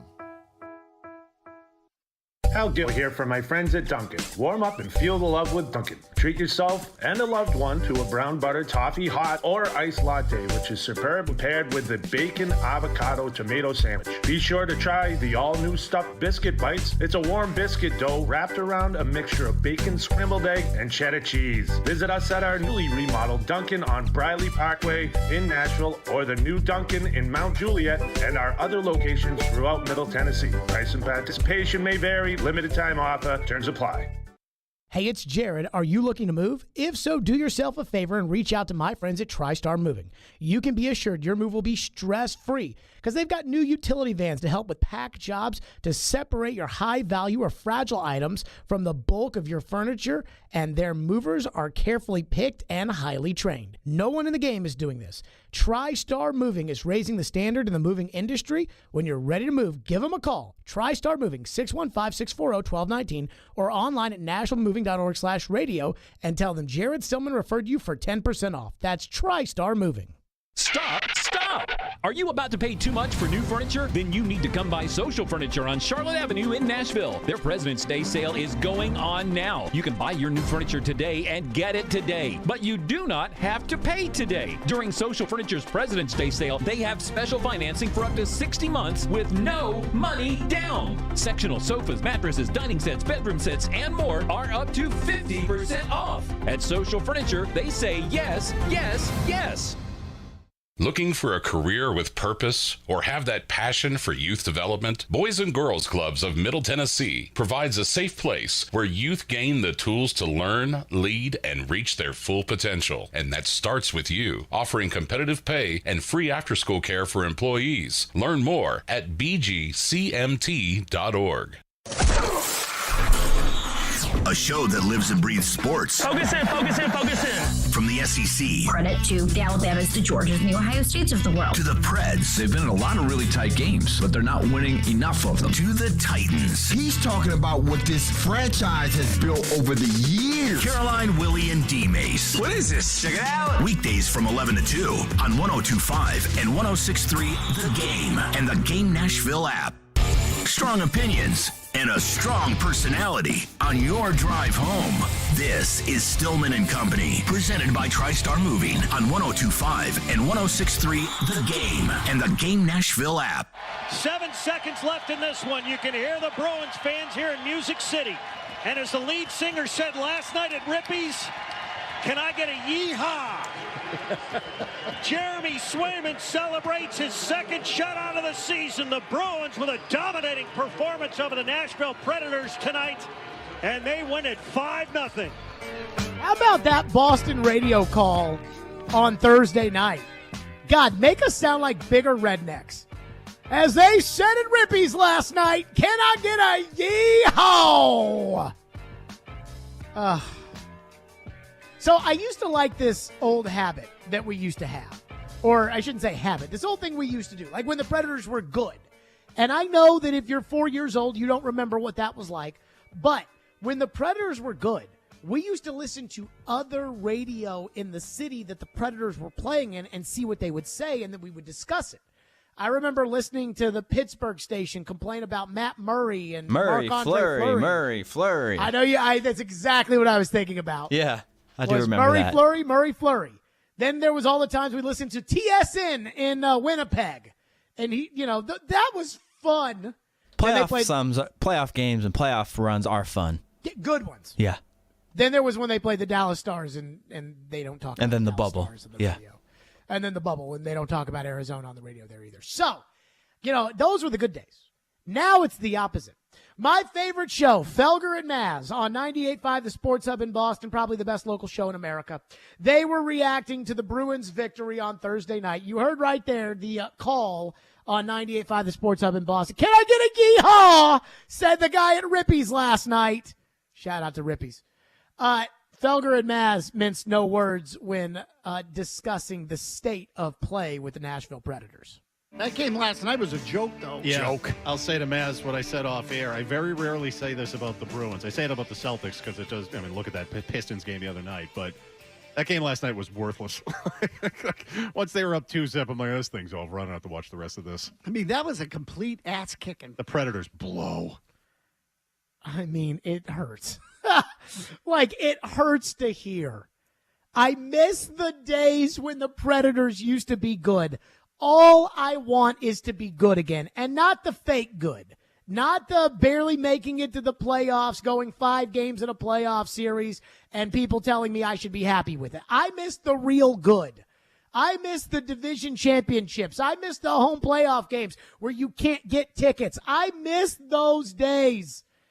They continued talking about the building at Bridgestone Arena, which used to be so feared in 2017's playoffs, 2018. Charles Barkley compared it to the Chicago Bulls in the 90s of how the fans got it. This was Felger and Maz's take in Boston. I mean, there are times you look at them and you say there are teams that just do not belong in the same building as them. Like, and Nashville, I don't care whether it's their building or not. They should have left the building last time. That was a freaking smoke show, that game. Yeah. Complete smoke show. I get it. They're on the bubble. That doesn't look like a team that's vying for a wild card spot at all. They're terrible. Okay. Does it help when other people tell you that? That it's not just Jared Stillman that's yelling and screaming it? Does it help to look in the mirror and see this is what other people think of your team? This is why it's time to rebuild. But, man, I am really starting to turn into one of those guys sitting in a rocking chair on the couch, or excuse me, on the front porch, and yearning for the days of 2018 when the team was good. I miss the days when the team was good. I miss what that was like. Stillman and Company continues next. I, by the way, am out the rest of the week on vacation. Hopefully nothing crazy happens. I told the Titans no trading for Aaron Rodgers this week. But that is it, and more Stillman and Company will continue next.